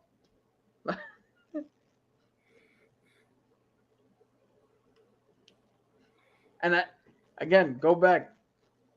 You can go back and see the trepidation I had talking about the first few episodes where I was like, I don't think this is gonna fucking go Yeah. the way everybody thought. Listen, I was right about episode 3, 4, and 5, where I said they were going to turn and we are going to get to see him. I think they were just introducing him and all that other shit. But we didn't get enough. I'm gonna say it until you're blue in the face. We didn't get enough. Yeah, but here's the thing. You can't. Yeah, we didn't get enough, but we can't get 22 episodes of fucking season. That's not possible anymore. If you then give us Yo, an I hour. guarantee you this. I will make the hot claim right now, or the hot take, or whatever the fuck the kids say. Here's my hot take. The fleek. I don't know. I'm not gonna say that. Hot take. It's all good. Daredevil is 18 episodes. By episode 8, everybody's gonna stop watching that show, knowing that there's 10 more episodes, and people are gonna be like, "This is a fucking slog to get through." But I guarantee it. Yeah. By episode 8, people are gonna be like, "That's good. They should have cut this shit into 2 different seasons." He's not wrong. That's the. And you're gonna sit here and be like, "No, we need more." And my hot take, you specifically, Toe, we're gonna get to episode 8, and you're gonna be like, "What? This is too much. What the fuck are we? We got another 10 episodes of what?" Bro, I sat through 64 episodes of the first season of Power Rangers. Yeah. Here's the thing. You already knew what the Power Rangers were. Yeah, but I didn't know there was 64 episodes. Yeah. But you're expecting Daredevil to be good. And no matter what the fuck you want to say, Daredevil can't be good for 18 episodes. You know why? Because anything that's worth watching 27 episodes of fucking season, what do? This episode happened, move on to the next. This episode happened, move on to the next. Occasionally, we get 3 or 4 episodes in a row that link up and tell a bigger story. Then that goes off, and we get individual fucking serialized story. What's the fucking the bad guy of the week? What are we doing this week? This week had nothing to do with last week. Had nothing to do with next week. We just get an episode here and there, and you can't do that with these shows. You can't do that because, especially with Marvel, because everything has to fucking connect. Everything has to go together. Everything has to make sense. Everything has to tie in. So you can't just have 18 random episodes with 3 or 4 of them giving you a little mini arc in a season.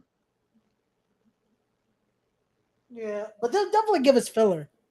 That's been the consensus of a lot of these. Is yeah, but we'll get a lot of filler episodes. So I'm gonna explain it this way, right? Chicago PD and Chicago Fire, they're the only 2 Chicagos that I actually watch because Med is a little too pretentious for me. Chicago Fire. I've never seen a filler episode of Chicago Fire. Why? Because each episode is its own thing. To be a filler episode is to already insinuate that you don't know how to finish your story, but you need to fill all this time, so you just threw some shit in there. Which then, as soon as we're like, "Oh, this is the filler episode," guess what? This is the episode we could skip It's not consequential. Yeah. But regular TV, for a good 8 seasons, I never missed a fucking episode of NCIS. I watched every single fucking episode of NCIS. None of them shits ran together. It was all just one episode that had nothing to do, like I keep saying. And I've never ran across a bad episode of NCIS. There's not a. If I go right now to USA Network that plays it all the time, or Ion TV, and sit down and it's one of the episodes from the first 8 seasons, I'm watching that episode the whole way through. There's not one episode where I'm like, I can skip this one. Yeah. And it is impossible to do that with Star Wars or Marvel because they have to tie into a larger story. It does not serve a purpose. That's why every time we get to an episode, no matter what, WandaVision, Cap and the Winter Soldier, the first season of Lokie, Miss Marvel, every time we get to episode like 4 or 5, every single reviewer, including us, are like, well, this was the filler episode. This was the bullshit one. And it drags down the fucking show. Yeah. Look at how we feel about episode 7. I came out of episode 7 with like, what the fuck's happening? What the fuck did we do?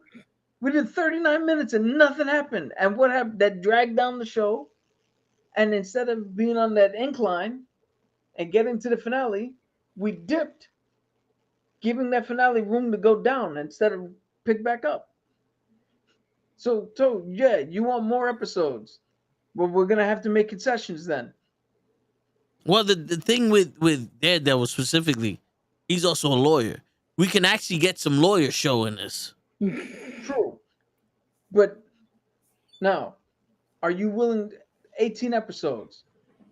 Are you willing to watch 6 random lawyer episodes that don't tell a bigger story, that are just sprinkled throughout in the middle of a fucking arc? In the middle of a 4 episode, let's say 5 episodes, we got a 4 episode Punisher arc, and right in that fucking middle, they're just doing a lawyer one. Because they need to fill space and build tension. Are you going to accept that? Because if you're going to accept that, then that's a concession we can make. We'll make 57 episodes if you want. I mean, yeah. Bro, listen. If this... I'm not saying this shit needs to win Academy Awards every episode. What I am saying is the story you're saying needs to have something in it. Dude. Even filler episodes do something. You know what I'm saying? They do something. The problem is you're seeing it as these shows are making movies they split up into parts. We don't need a movie. We need a TV show. That's the beautiful part of a TV show. Agents of S.H.I.E.L.D. Yes. They had its moments. But a lot of the shit they were doing was all based off of a show. It was the show. It wasn't a fucking movie. You were able to show us more stuff on a show. You were able to give us more information on a show. You were able to drag out the story for 18 episodes on a show so we could get deep into the character. But see what you just said? Drag out a story. Why drag... In regular TV, there's no dragging out of a story because you're not writing the story. You're writing an episode. What's the point of sitting there having to drag out a story to a certain number of episodes if you don't have that number of episodes? One Piece. This is the perfect example. One Piece is an anime that's 150 fucking 7 episodes long. They took the first arc, cut out all the bullshit, 8 episodes on Netflix. One of the best things I've fucking seen this year. One of the best things I've seen this fucking year. 8 episodes. No filler, No dragging out. Here's the story. Bang. We have this enough for this. We told it. Boom. Let's go. Think about it, then. When Julie tells us a story, how much do we sit there and go, Jesus Christ, Julie, you don't know how to tell a story? You've been talking for 50 minutes and we still haven't got to what the fuck this is about. As much as I guarantee you, as much as you think you want more, wait until 18 episodes. Wait until after 18 episodes of Daredevil, and we're sitting here like, yo, what the fuck are we watching? Bro, I've sat through some shit. I sat through Game of Thrones, and I'm telling you right now, I did not understand anything happening in Game of Thrones until after the fucking fact. I don't know anybody's name in Game of Thrones except for the Mountain, Khaleesi, and Peter Dinklage. And I was like, that shit was good. Then I watched the fucking Dragon Mama Slayer, whatever the fuck. And that was just as fucking confusing of what the fuck is going on. I'm like, okay, cool. My shit is straight out. Give me a story where I can invest in somebody and we can go what's going on. They had the fucking kid that I wanted dead since day one, the prince, the king with Joffrey, King Joffrey. I wanted him dead. Peter Dinklage, I was like, I'm behind this motherfucker the whole time. You know what I'm saying? I hated the little fucking girl. But it was always something I can gravitate to. The fucking Sons of Anarchy. I'm watching that shit and I'm like, yo, this shit it's holding my attention. The Mayan show. Is it slow at times? Yeah. But it's still one of those things like, okay, what's gonna happen now that the club is dealing with this? You know, there's always gotta be some plot. Something there. Like, even if, let's say, there's a filler episode where fucking Matt Murdock needs to be a lawyer for a fucking bodega that's trying to be overrun by the man and all that other shit. That story can be he did this because this is the one that he needs to win to keep his fucking practice alive. Or this fucking people are a conglomerate and he just wants the information to get to this person or some shit like that. Or this is just straight up showing humanity in the little man getting representation and fighting back against the big man. There's a lot of shit that you can do in an episode that doesn't have to be main. Like, not every single second of a fucking show needs to be, we gotta stop Thrawn. And I know this because Balin standing next to his Padawan made everyone go, oh shit, this nigga's a bad motherfucker. Who's this? And we made a backstory for this motherfucker. Not we, because I don't do that. People made a backstory for this motherfucker because he fucking pulled his hood back a little slower than average. And that's when they found out that Poo Poo Pan was his fucking master. And Poo Poo Pan gave fucking Ashoka the fucking Anakin as a Padawan. And that motherfucker trained him. And now Anakin and Balin are fucking clones of each other because that's what they do in the fucking Jedi temple. They make clones of each other, and he was a fucking guard, and he bled his shit a little bit because he wanted a little dark side. That motherfucker said, I can't have all white meat. I need a little dark meat in my fucking salad. And boom, now his shit is orange. And the bitch that he's with was a Tuku Freddy's fucking doll bitch that was around the way, and she had the fucking force and the foresight to fucking force someone to get out of line, and we got all that shit from the head nod, the little fucking slow methodical pace of the fucking of the hood going down, all that fucking shit because my man just stood there. People made a backstory from everyone's Takawaka Kiki all of a sudden, but you can't give me 18 episodes. Motherfuckers can make an entire fucking 30-minute episode of a guy with a fictional backstory that's not related to the show that makes more sense than what the fuck is happening in the show. But I can't get a fucking episode with where somebody says something other than the fucking, we gotta kill Thrawn. Here's what I'm saying. If your show, I don't know his name, Genghis Khan. It's Plo Koon. Okay. If your show, if you're telling me this, right? Daredevil is Daredevil Born Again. Yeah, and Taekwon's basically echoing your sentiment. Yeah. If Daredevil season, if this new Daredevil season is Daredevil Born Again, and you get 18 episodes, and 5 of them are filler, give me the 13 episodes to tell the fucking story. I don't need 5 extra episodes. Yeah, but what if that filler episode is the episode of when he was a kid and that's what made him blind? And it's not Or filler. no, but what if the filler episode is of the nun that turned out to be his mother and we found out what happened to her? Or what if the filler episode is Froggy going on a fucking side mission trying to do something for himself because he wants to prove that he's not just a worthless shit. You know what I'm Okay. saying? Like that's not a part of the plot of the story, but those are Sure. episodes. So your first 2 examples would be part of the plot. The last one, the Froggy one, yeah, not part of the plot. In the grander scheme of things, when we can look back at it and go, was it necessary? Not really. It's not there. If you want to tell me a story, again, if you just want to make 18 episodes of Daredevil, and then the last 4 or 5 give me a mini arc, cool. But I don't need my story to be stretched longer than it. Ask anybody who's ever read The Hobbit. The Hobbit's one book. Ask them That's if they needed 12,000 3 people. fucking movies to tell one fucking story. When The Lord of the Rings took 3 separate books and made movies about each book. Yeah, but Lord of the Rings Part 1 still ain't in yet. Yeah.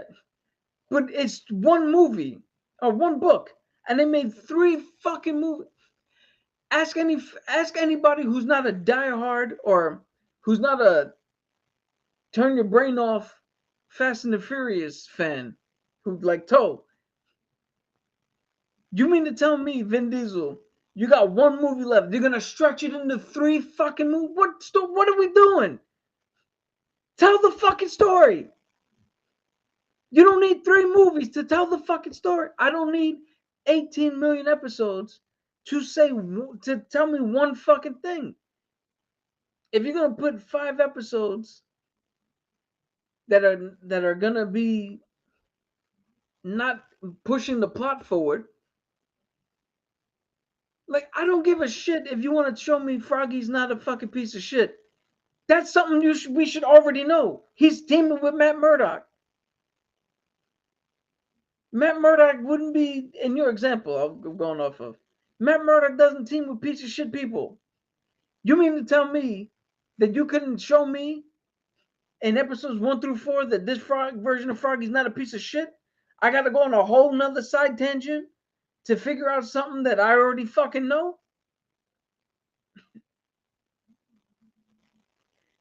See, where you're talking about the fan who just wants the content, I'm coming from a perspective of now, fuck giving us the content. Give us the fucking story. And if you only need 6 episodes to tell the story, give us 6 episodes. Give us 6 good episodes. Yeah, Tell the and story. okay, so here's the thing. Obi-Wan Kenobi you hated, they told the story. Ashoka, they told the story.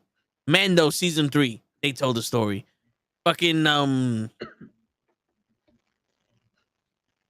right. what was it? Ahsoka- Boba Fett. They just told you the story. Yeah, here's the They thing. actually had a filler episode with a different story in it, just so people can like some part of that fucking show. So, Ahsoka, I don't hate Ahsoka. The finale is just a little but I don't hate that show. Obi-Wan. Why do I hate that show?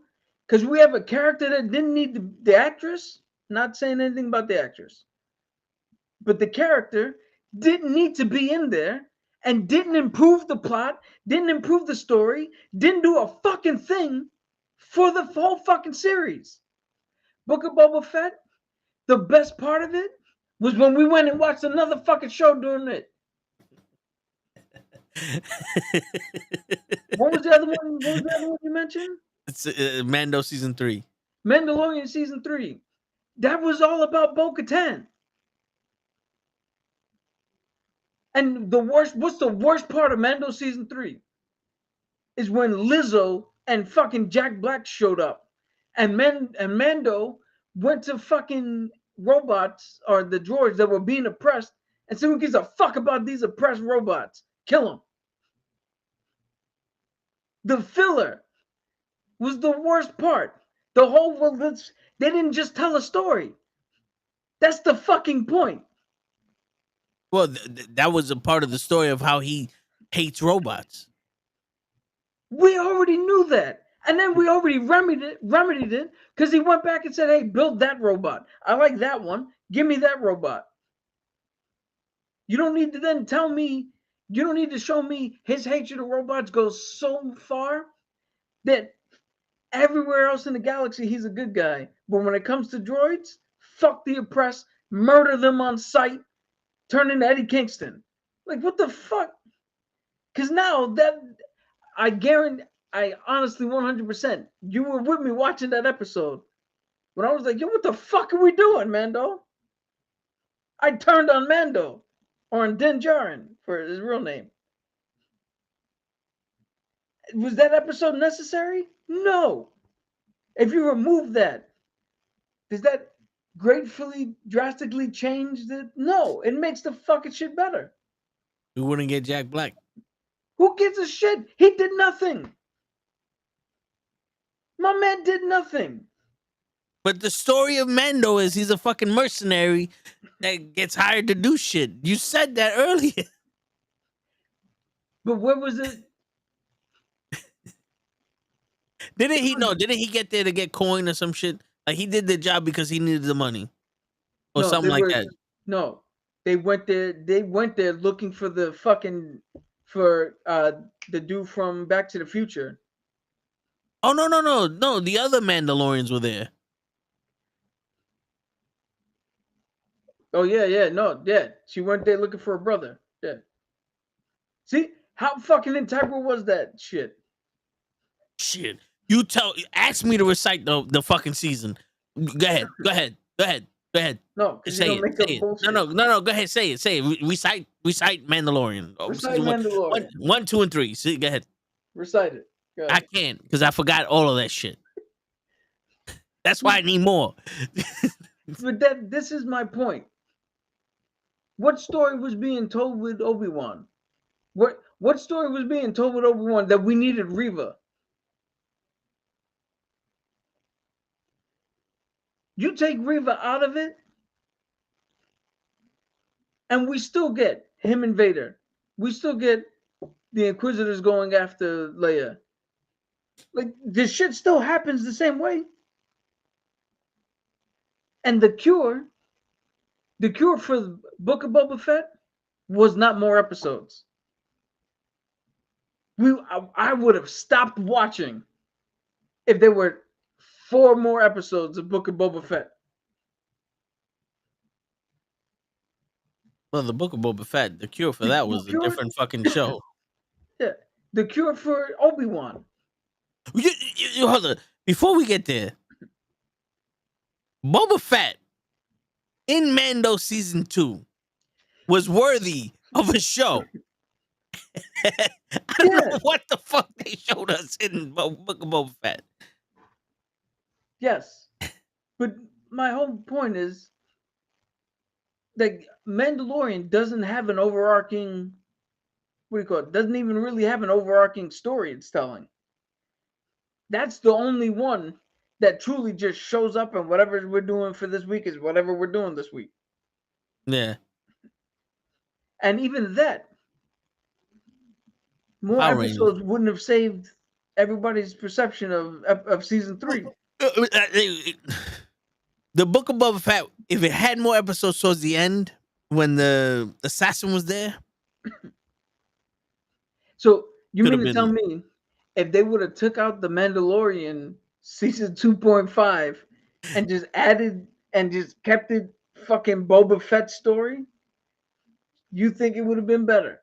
No, what I'm saying is, if they would have did Mandalorian 2.5 and then went straight into the fucking TV show about the assassin trying to kill Boba Fett, and this is no longer Book of Boba Fett, this is the Book of Assassins, it would have been way better. Because remember, he's still not dead. We didn't see the body. Who? No, the assassin's not dead. The light was blinking out. There's a whole bunch of other Yeah, shit. because he's Palpatine's nephew. We saw that from when he took his first breath on screen. But let's transition into Loki. Wait a minute. Before we get that, I wanted Ray's opinion on this, but he's not here. So I'm going to force you to talk about it. Sabine is a fucking Jedi. Sabine has the Force. All right. I really can't talk about this. I'm going to say something, but I can't talk about this with any authority. Because if you go back and watch, I'm not a hypocrite. If you go back and watch, I said I didn't want her to have the Force. I wanted her to be like our General Grievous, where she just used the fucking lightsaber, and that was it. But I will say this. There are a couple of people who are like, there's more than a couple of people who are had the same argument, like she shouldn't have been Force sensitive. Now, if I'm going to be an adult and step back and look at it, because my argument is, it would be cool to have somebody who just wields a fucking lightsaber without using the Force. And her ability to meld what the Mandalorians do with the lightsaber, similar to how she held herself with the Darksaber in Rebels, that would be cool. Right? That was my whole thing. A lot of other people are like, she shouldn't have gave her the Force because it's diluting the Force. Now now everybody has the Force, right? That's their talking point. To that, I will say, when I step back and look at it pragmatically, Anakin Skywalker killed 11 younglings in episode 3. To my count, there are 13 Force users from this point going to the sequel trilogy. 13 people. 2 more than were killed in the fucking Jedi Temple by Anakin. You mean to tell me that as soon as Order 66 happened, the Force no longer made fucking Force sensitive people? The Metachlorians was sucked up. 13 is too much? When he killed 11 on his own. That's a little fucking far-fetched to say now everybody has the Force. 13 people, my dog. And secondly, I will say this. And again, I don't really have too much authority. If you don't want to take what I say, you don't have to. But everybody has the Force. Name me all the Mandalorians that are Force users. Oh, Tar Vizsla, Sabine Wren. 2. And Papa Pooey. He's not a Mandalorian. No, that's Poo Poo Pan. What? 2 motherfuckers out of an entire fucking group of people. Show me where everybody's got the fucking... And I'll put it... The reason why I say I'm standing back and looking at this pragmatically, even though I gave my reasons why I would prefer it wouldn't have been the case. I'm going to use this here. If you look at Hollywood and you watch every TV show and almost every movie, the majority of people you see have this. Blue eyes. But when you look outside of fucking Hollywood, blue eyes are so fucking rare. I don't know anybody else besides my grandfather and my mom and my entire family or anybody else that I'm friends with that has blue eyes. I'm still the only one around here. Yeah. So what's shown to us and what the reality is are two different things. And the last thing I'll say, because again, I know where I don't want to be a hypocrite. So I'm not going to sit here and try to champion it, but I will give you the honest truth here. There's not a motherfucker who's doing a review about any Star Wars show that doesn't want to fucking be a Jedi. There's not a motherfucker that knows anything about. That doesn't own a lightsaber. Doesn't That want to be doesn't a. fucking want to use the Force. So what the fuck makes you so different than anybody else? Yeah. I got my lightsaber right here. I mean, come on. What makes you different that in your headcanon you're a Force using Jedi that nobody else can? 13 people, dog. 13 people. Listen. Now, everyone knows I don't do hot yoga. Right? What's going on, Martin? Everyone wants to be a Jedi or have the Force. They could be Sith too, but everyone wants to have the Force. Now, listen, everyone knows I don't do hot yoga, so I don't stretch. I'll tell you the way I see it. Qui-Gon. I sense the Force in this one. I will train him. Obi-Wan. I can sense the Force in you. Yoda. I can sense him leading to the dark side. Qui-Gon. I can sense there's a disturbance in the Force. Why the fuck would two Jedis train Sabine if she didn't have the Force? If she didn't have some kind of connection to the Force, why would they train her to be a Jedi? Let's think about that for a second. If you didn't have the skills to play basketball, why would Michael Jordan train you to be the next basketball star? If she did not have a connection to the Force, whether she turned it off or not, why would they train her? They don't just go down the street saying, who wants to be a fucking Jedi and have a lightsaber? You have to connect some way or another to the kyber crystal. Fucking Hajin Jun. Was it Hu Yang? Wouldn't have fucking accepted the fact that she made a lightsaber if she wasn't connected to the Force. He even said it's like, you don't have the strongest connection to the Force, but you got one. For all those fucking what who wrote Star Wars? George Lucas. All those George Lucas fucking people, the followers of him, the disciples of George Lucas, anything they say canon will be held against you in the court of George Lucas. He said it. He wrote those words. He wrote them. That is you know the what I'm best saying? thing you've ever said. You know, like, he wrote those. He said it. He said it. You ain't got the Force, you can't be a Jedi. And even the ones that have the Force, not all of them become Jedi. Remember that. Those younglings were handpicked by Jedis to be trained. Not all of them that have the Force make it to be younglings and be trained by the fucking Jedi Order to become Jedis. It's stupid. That's like fucking Ahsoka going, well, young Bing Bing, I'm going to teach you to be a fucking Jedi, even though you're a fucking android. You know what I'm saying? What you can put together that fucking Rey went like this. You hear me? And she's Palpatine's fucking granddaughter. From that, you put together that fucking Balin went like this, and he's Papa Pooey's fucking Padawan.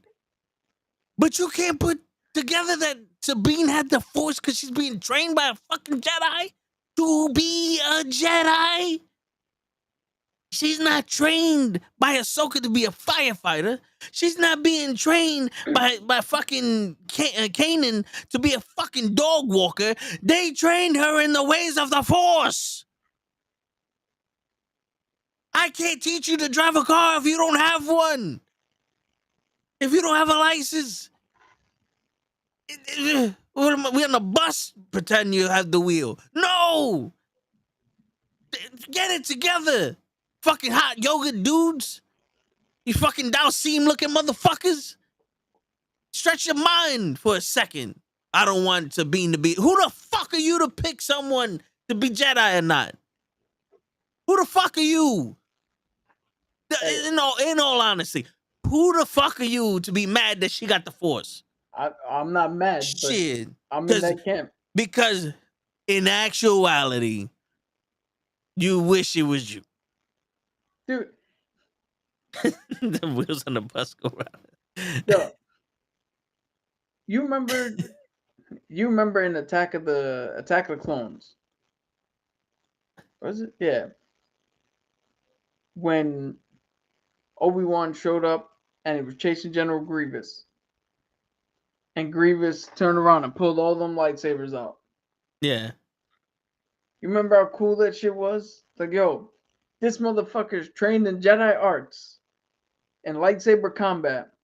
Not a Force user. Motherfucking robot with asthmatic lungs. Every fucking cyborg in Star Wars is an asthmatic. Yeah. He went out and fought Obi-Wan. Which means he was so good that he killed other Jedi to get lightsabers. He killed them. He won. How cool would that be? If we had somebody on our side like that. Who they fucking ignite the saber. You're not Jedi trained. You're right. Boom, grappling hook. Come here, force pull. Bam. Hit. We fighting, and everything you got that can try to help you out. I got a Mandalorian counter for it because the Mandalorians and the Jedi fought before. Sabine's a weapons expert. Yeah. That's why I was like, it would be cooler for her not to have the Force. But again, the one other thing I would say is the whole thing with she grabbed the lightsaber, pulled it to her, and she flung Ezra an extra 1.5 feet. Where are they standing? At the end of the show, we get confirmation that the fucking Mortis gods are there. So the connection to the Force should be theoretically greater at this location. And the minute you open yourself up to it, it comes. I'm going to put it this way.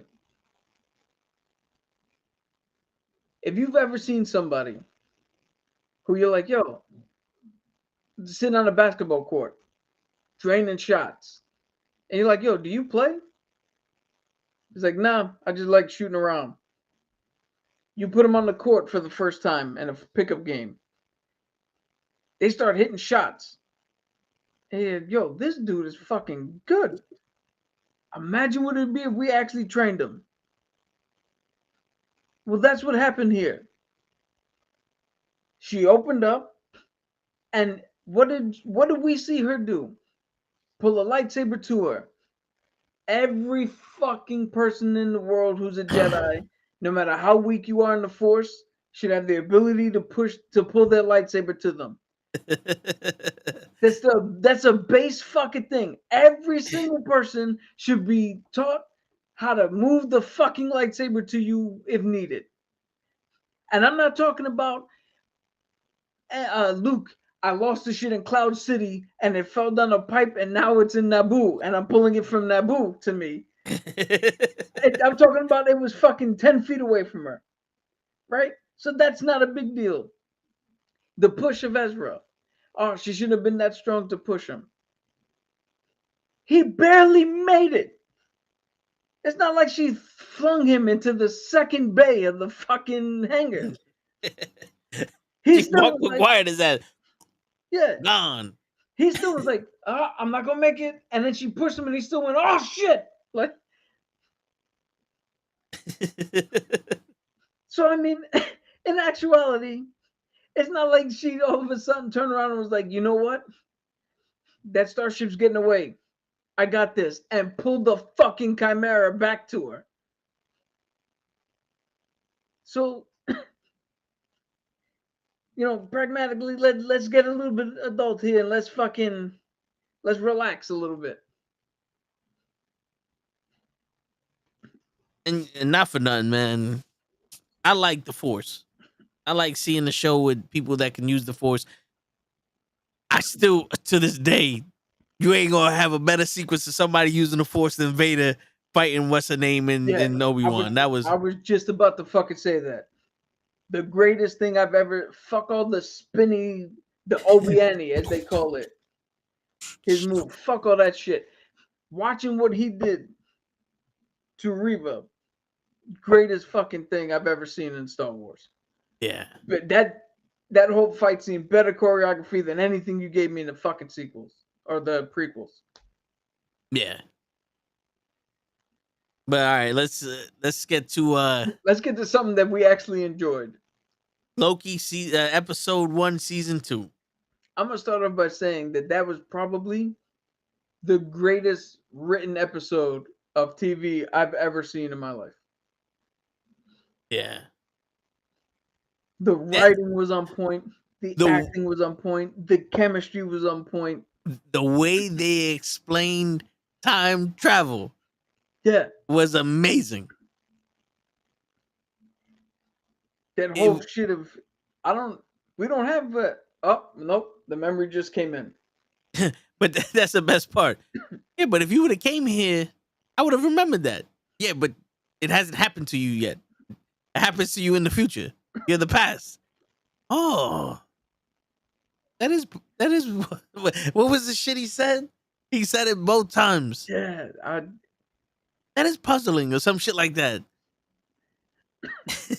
It was fucking. He was like, "Do you have the fucking flux capacitor?" No. We do. It's right here. Yo, my two of my favorite parts is when he was like, "All right, we got an hour to do this," and the thing hit the window. It's like, "We got 5 minutes." And the other part where fucking Loki phases out and he comes back and Morbius is like, "Does it look bad?" And Morbius is like, "No, yeah, it looks fucking horrible, man. It looks painful." And they pan over and there's just some intern sitting in there with him. It's like, what do you think it looks like? She's like, That was some of the best fucking things I've ever seen. When he scared the shit out of the assistant in front of the screen, he's like, "Yeah, he was just here."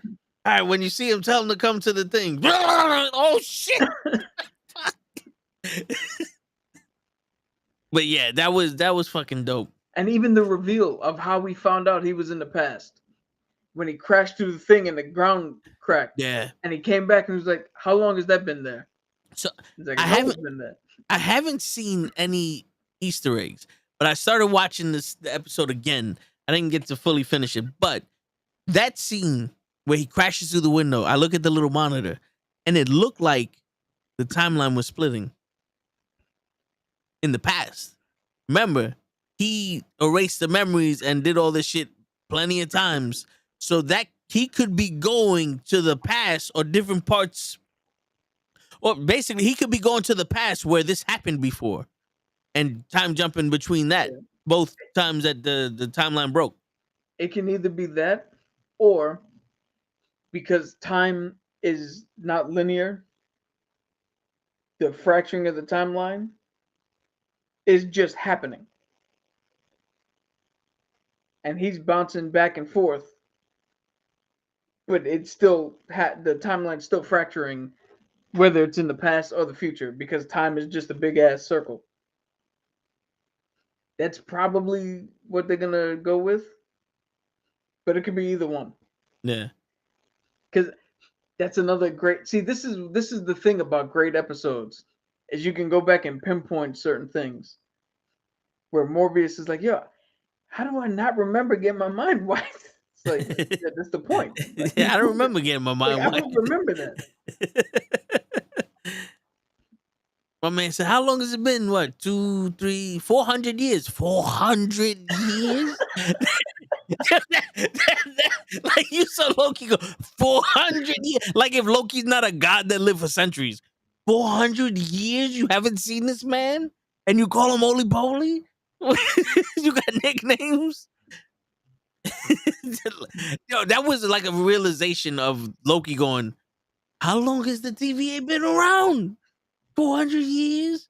Have you left? Did you eat a sandwich? Are you hungry?" Like that was the face he's given. Like, holy shit, get this man some a lodge. Like, what the fuck? But yeah, that episode, it's a little concerning because we saw the shit with Kang.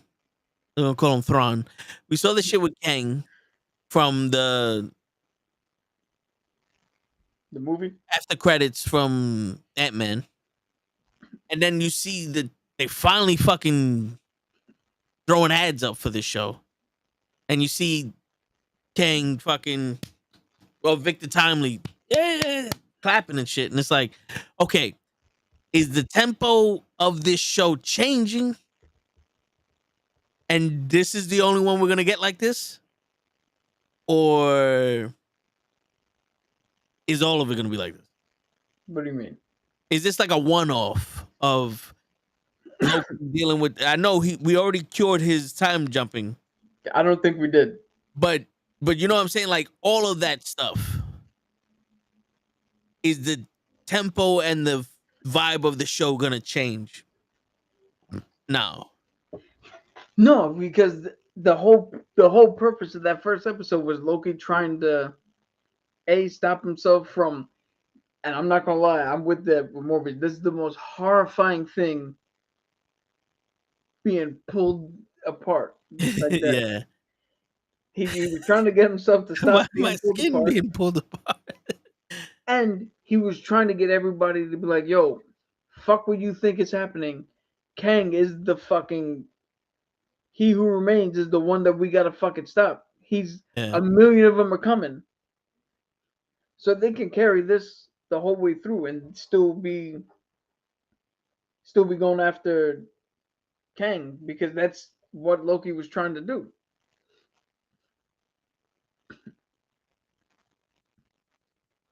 Yeah, but Now, here's my question to you. They're only gonna give us 6 episodes. yeah, see, that's not enough.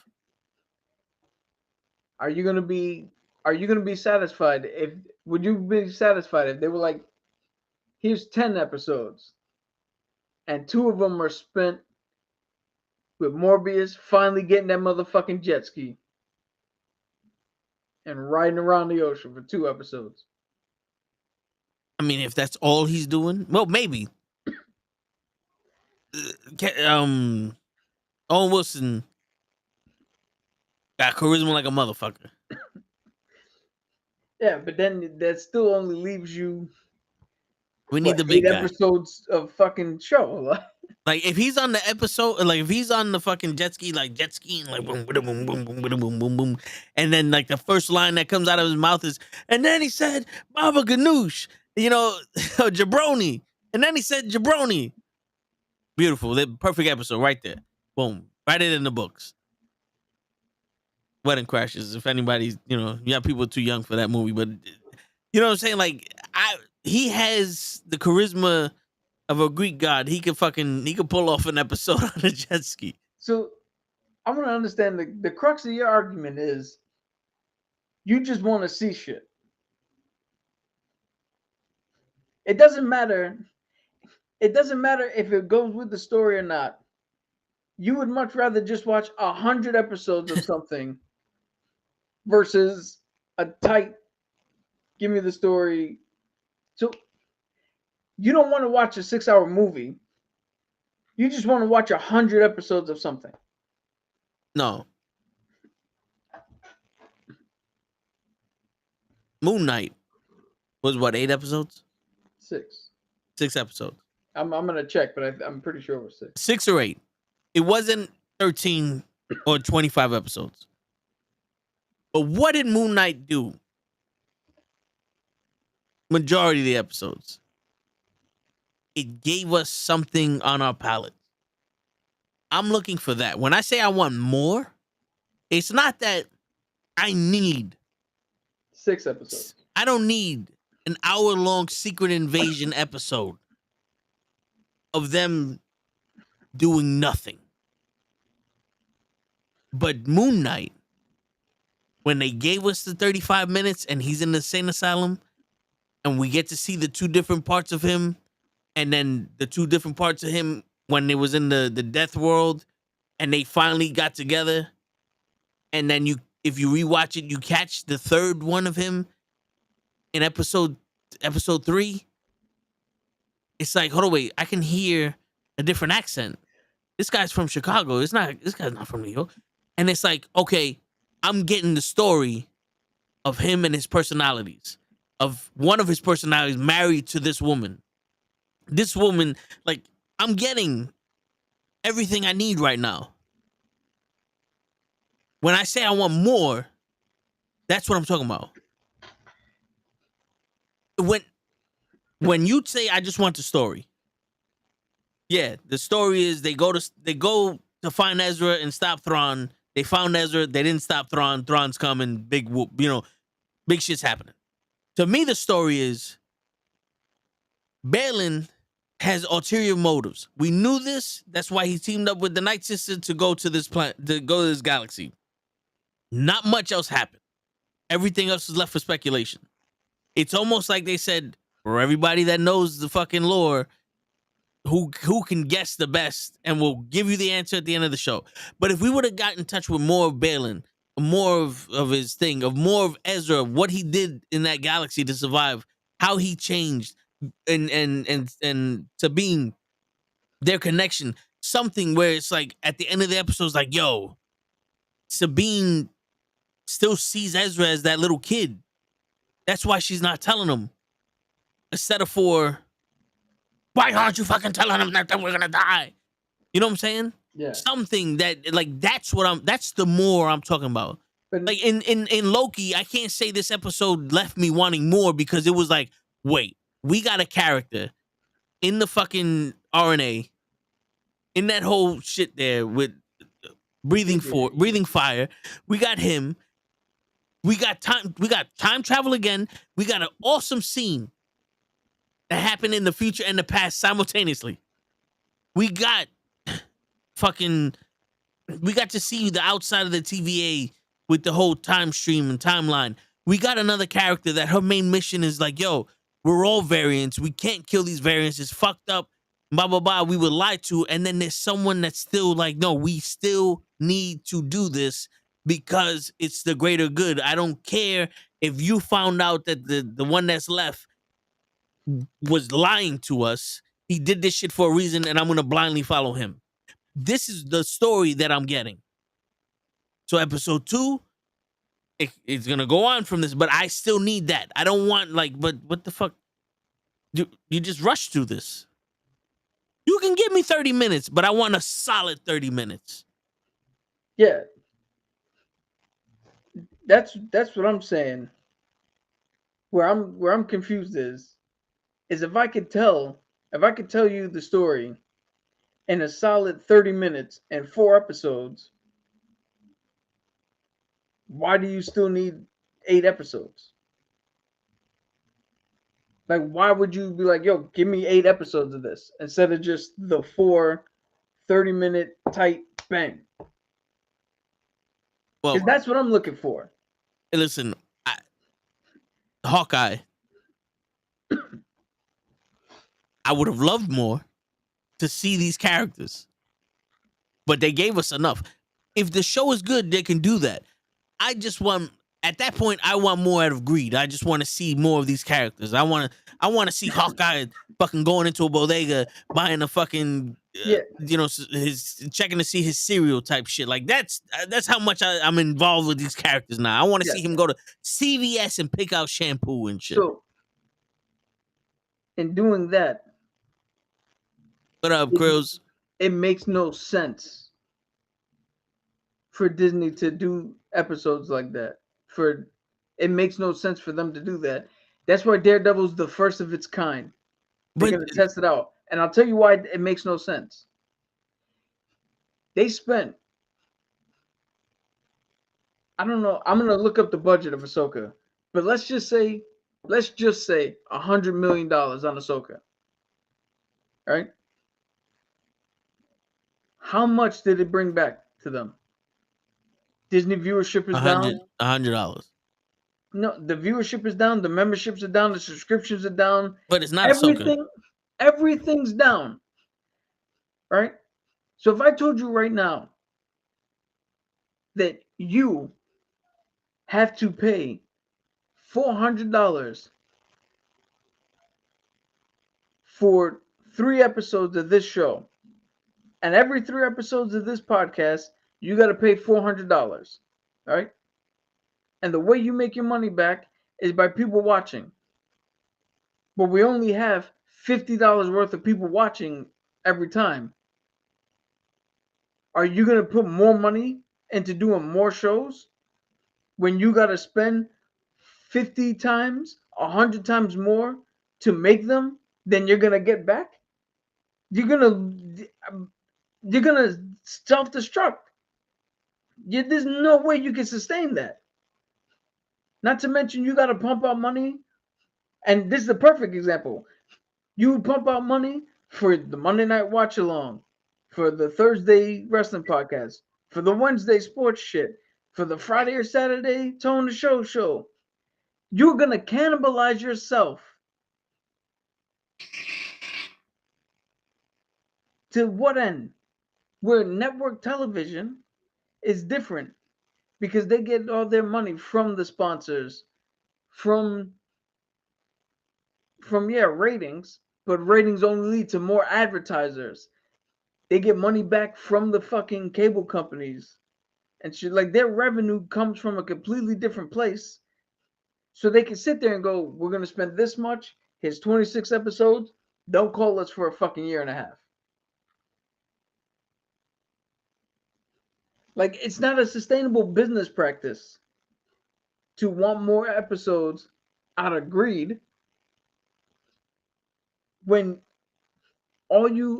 you have limited resources, then just tell us the fucking story. Give us the type story to tell, and then we'll move on. So you're saying that Ashoka was perfect? As 7 episodes? What I'm saying is no, but I'm saying like not saying that it was the perfect show. You're saying that those 8 episodes was the perfect amount of episodes. Yes. They couldn't deal with making longer episodes and going 6 or giving us 2 more episodes. Well, the whole purpose of that show was to reintroduce certain characters, introduce something that's going to come up in either a movie or a second season, and get thrown back to us. And on that front, Ashoka delivered on every fucking facet. Ashoka gave us exactly what it needed to do. How it did it is a different story, but exactly what it was set out to do, it did. And I didn't need another episode. If Thrawn is going to get away anyway, I don't need 6 episodes of Thrawn getting away. 1 episode of him setting everything up, and the next one he's gone, perfect. And I guarantee you, when they wrote Balin, they didn't expect Ray to pass away, Ray Stevenson. Rest in peace to him. So their thought process is this is great, good groundwork for something else going forward. Because that's a B plot line. That wasn't the whole focus of the show. So, in terms of what the show set out, yes, 8 episodes, done. That's all I needed.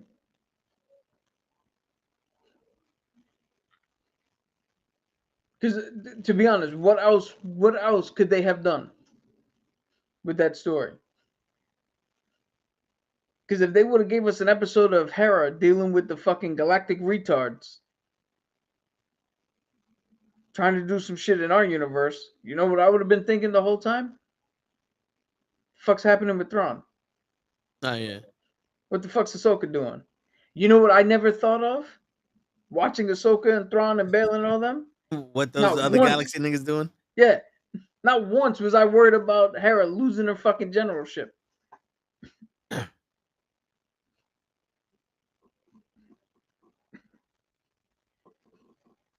So again, more episodes. If you're enjoying it, you want more, I get that. But it is not fucking financially feasible. Otherwise, we're just gonna have to spend $200 a month on Disney Plus. So that they can get enough money to make every fucking show 13, 15, 16, 18 episodes. Yo, let them fucking run an ad before and after the show, and that's it. I don't want no commercials during my show. That's not going to be enough. Netflix is hemorrhaging money. Oh, that's only because content. That's only because what was the TV show with Genghis Khan? Marco Polo. Because Marco Polo season 2 sucked. That's why.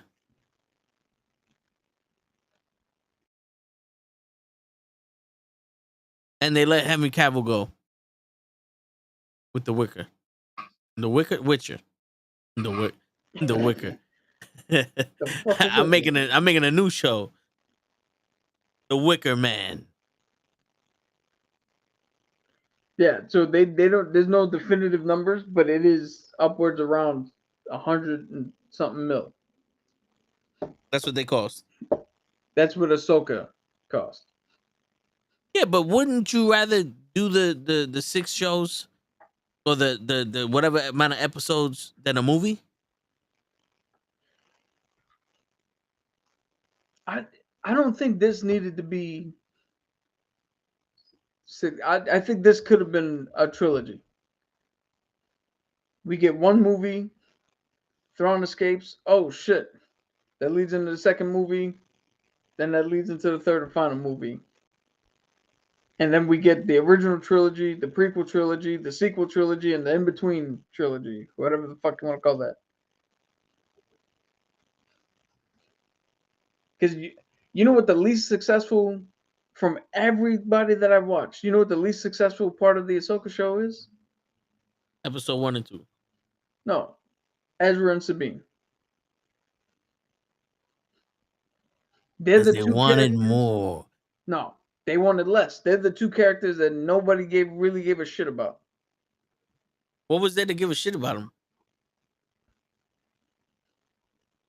Well, they were supposed to be the connection from Rebels, but poor writing did that. That's poor. I'm gonna blame the writers on that one.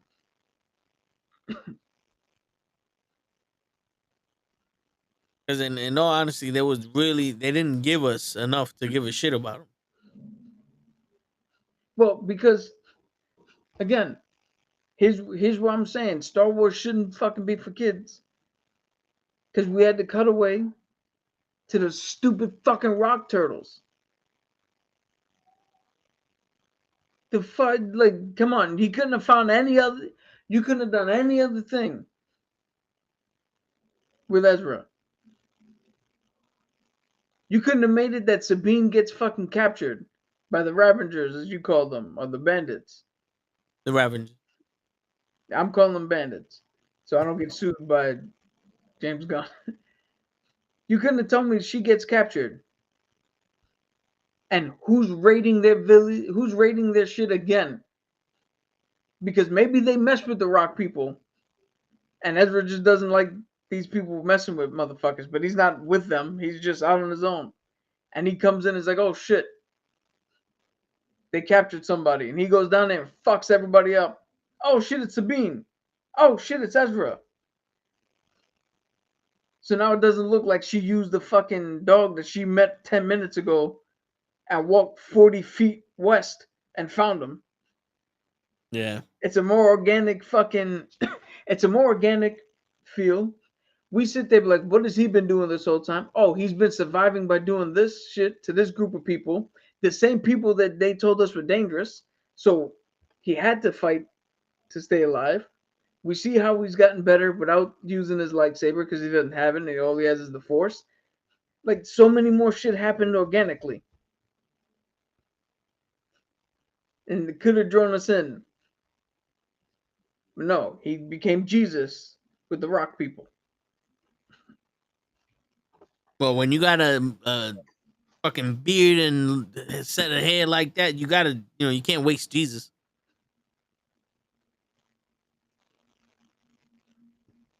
But Loki, though. Loki's kind of hard to talk about because on purpose, this show is supposed to disorient you and make you confused in the best way. So we all find out what the fuck's happening. Loki and Morbius do. They did a great job of resetting Morbius and Loki back to the point where none of them know what's going on now.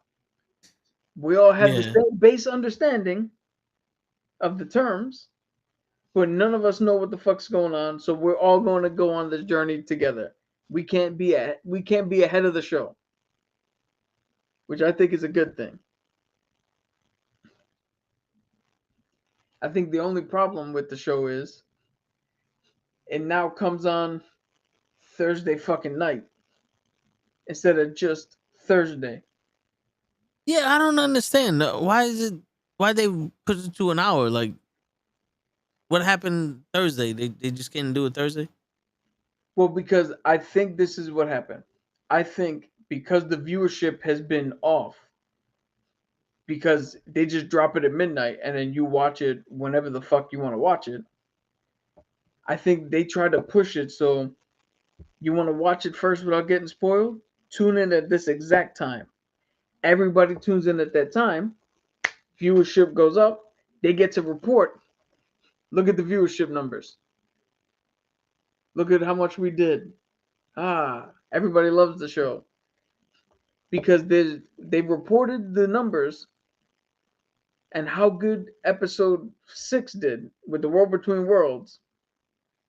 But they didn't report all the numbers for the shows that did bad.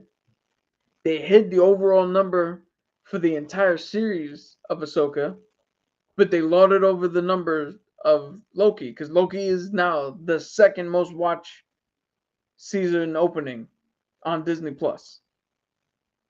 Behind who? If I had to guess, probably the first season of Loki. Either that or The Mandalorian. But they lauded that and hid all the other shit. So I'm assuming that they're trying to get everybody. This is the exact time everybody can jump in, so the viewership numbers look great and they're not stagnated.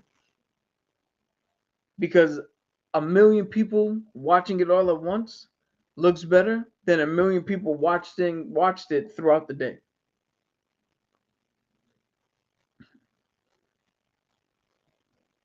Yeah.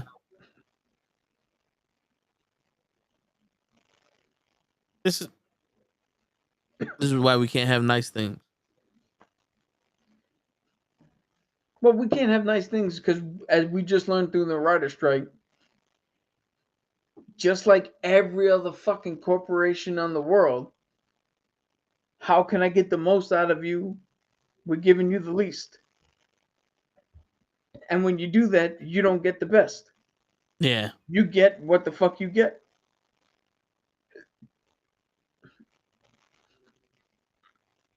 It's true, but all right. So, what do we think is happening next episode? Next episode, I think they're gonna go. I forget what the fuck her name is, but the chick who was trying to get everybody on board with not wiping the other timelines. Was it General or Captain? Whatever, whoever she is. I think she's gonna meet up with Loki and Morbius, and gonna relay to them. She thinks that they're going after Sylvie, so then Loki's in turn gonna be like, "Well, then we gotta find her first."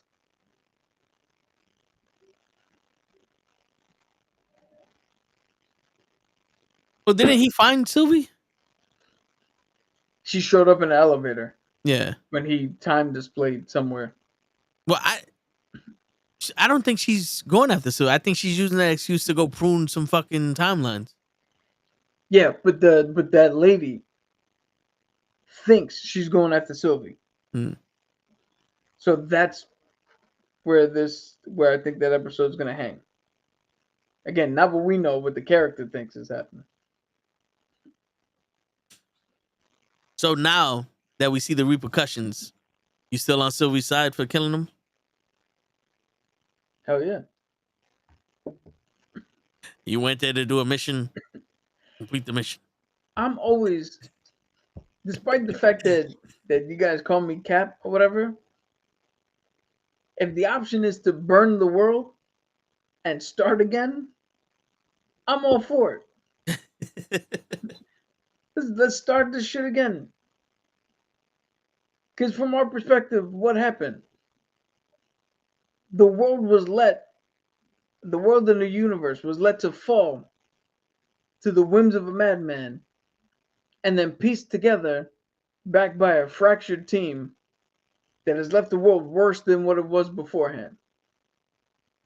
So if you mean to tell me that we can burn this down and start again and either fix the problems that we had before or divert it to something else, why not?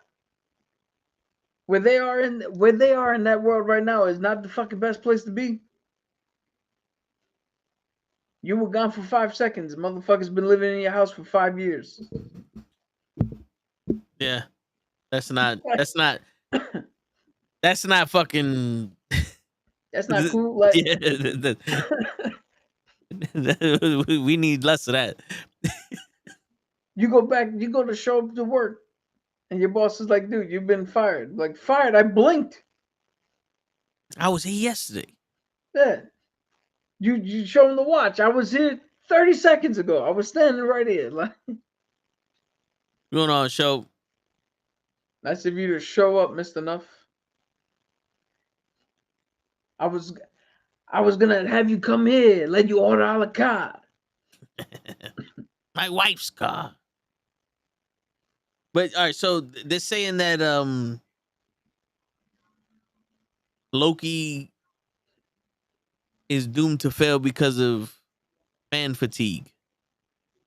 But you said that this was the second highest viewed debut of a show, so Yeah. I think overall, I think this is gonna be similar to Ahsoka, where we're gonna sit here and for the most part, week to week, or matter of fact, let's do the accurate compare. This is gonna be Andor, where we're gonna come in and week to week go, yo, Andor was fucking great. A little bit confusing what's going on, a little bit slow at times, but this is great writing, this is great acting, the atmosphere is great, and all this shit is great. And we're gonna turn around and go, damn it, nobody's watching. Everybody's burned. Marvel burned the bridge because all the other shows were trash. And people are gonna turn around and go, if Loki's so good, I'll wait for the whole season to come out and then binge it at once. So the viewership's gonna be down throughout the course of it. And let's not forget, regardless of the writer's strike or not, and people not being able to promote, and which they probably will start promoting as soon as the actors sign their shit. Let's not forget, nobody's that really hyped for the fucking Marvels movie coming out. I'm a little confused by it with this new trailer, but Yeah. So I honestly think people are gonna be like, let's wait for it all to come out, stream it all at once, and I'll hear word of mouth if I even want to watch it from whoever is watching it.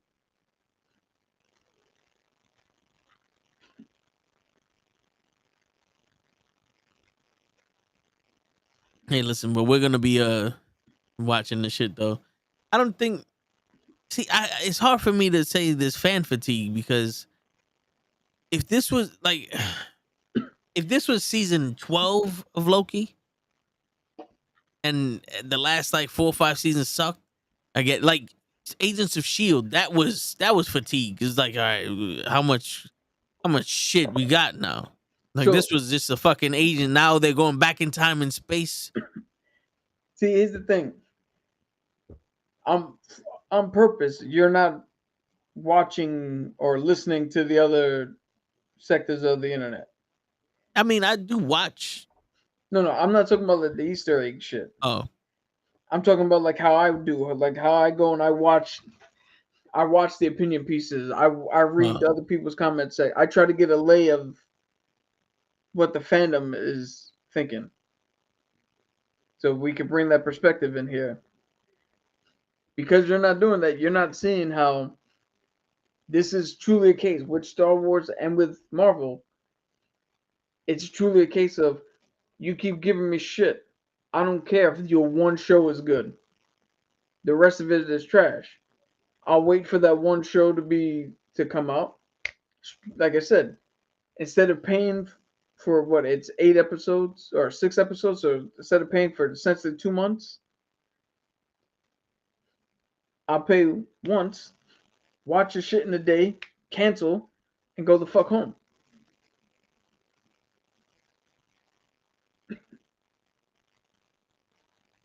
Because that's where the fan fatigue is. How many shows have we sat here now in a row? And how many movies overall have we sat here and was like, that's not good. It's not good. I don't know what the fuck's gonna happen. Something's gotta change. It's not good. shit, all of them except for Wakanda Forever and Guardians of the Galaxy 3. Yeah. So that's where the fatigue's coming in. We can't just keep watching bullshit and expect to be happy. Well, this don't look like this show's gonna be bullshit. So It's not, but what do you call it? If you if you walked up to somebody's house and they're like, "Oh, we're throwing a party," and they had a whole bunch of food you don't eat and one slice of pizza, are you not gonna be like, "Fuck it, I'll leave when I go home"? yeah, Right? That's the same thing that's happened with these shows. I don't need to do it right now. I don't need to watch it as it comes out. Because again, the majority of the people watching are not doing podcasts talking about it. I mean, the majority of people that are watching are doing podcasts, and no one else is watching. True, but you know what I mean. Yeah.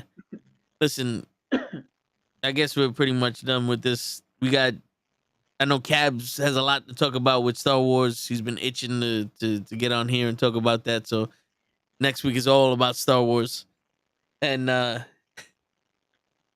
We're finally gonna hear Cab's theory about if Yaddle or Plo Koon is the true master of Balan Skull. Yeah. Poo Pan is the guy that does it. But yo, thank you for stopping by, Kangas Khan. I'm pretty sure you know we do Mondays, Tuesdays, Wednesdays, Thursdays, and Fridays. Tomorrow we're talking sports. Same time, same channel. Thursday we're talking about wrestling. We're gonna talk about Fastlane and all the other shit. Fridays or Saturdays. This Saturday we do a Tone the Show. That's open forum. We talk about everything and anything, life, all that other bullshit. Yo, appreciate you stopping by. Don't forget to like, subscribe, all that other mumbo jumbo. If you haven't already, tell your friends. Also, look out. We got lightsaber review coming out at some point. And I'm looking to do a video on Hero Forge. I have now a good collection of Hero Forge minis on all various stages to do a review for that as well. Yeah, and if you're into some funny facts, check out the shorts. We got the tips of the day. Probably gonna be a new one dropping tomorrow. But on that note, ladies and gentlemen, that sounded like I get it. I get the whole we're telling them what's happening to look out for it and all this other shit. But it's still like, be here, bro. Just be here when you get here. But anyway, on that note, it's your friendly neighborhood knuckleheads. Can you imagine if Marvel was like, just if Disney Plus was like, yo, just whenever the fuck you log in, just check what's out here, motherfucker. Why I gotta keep telling you what's coming up? Just log in, goddammit. It's your friendly neighborhood knucklehead signing out. Peace, everybody.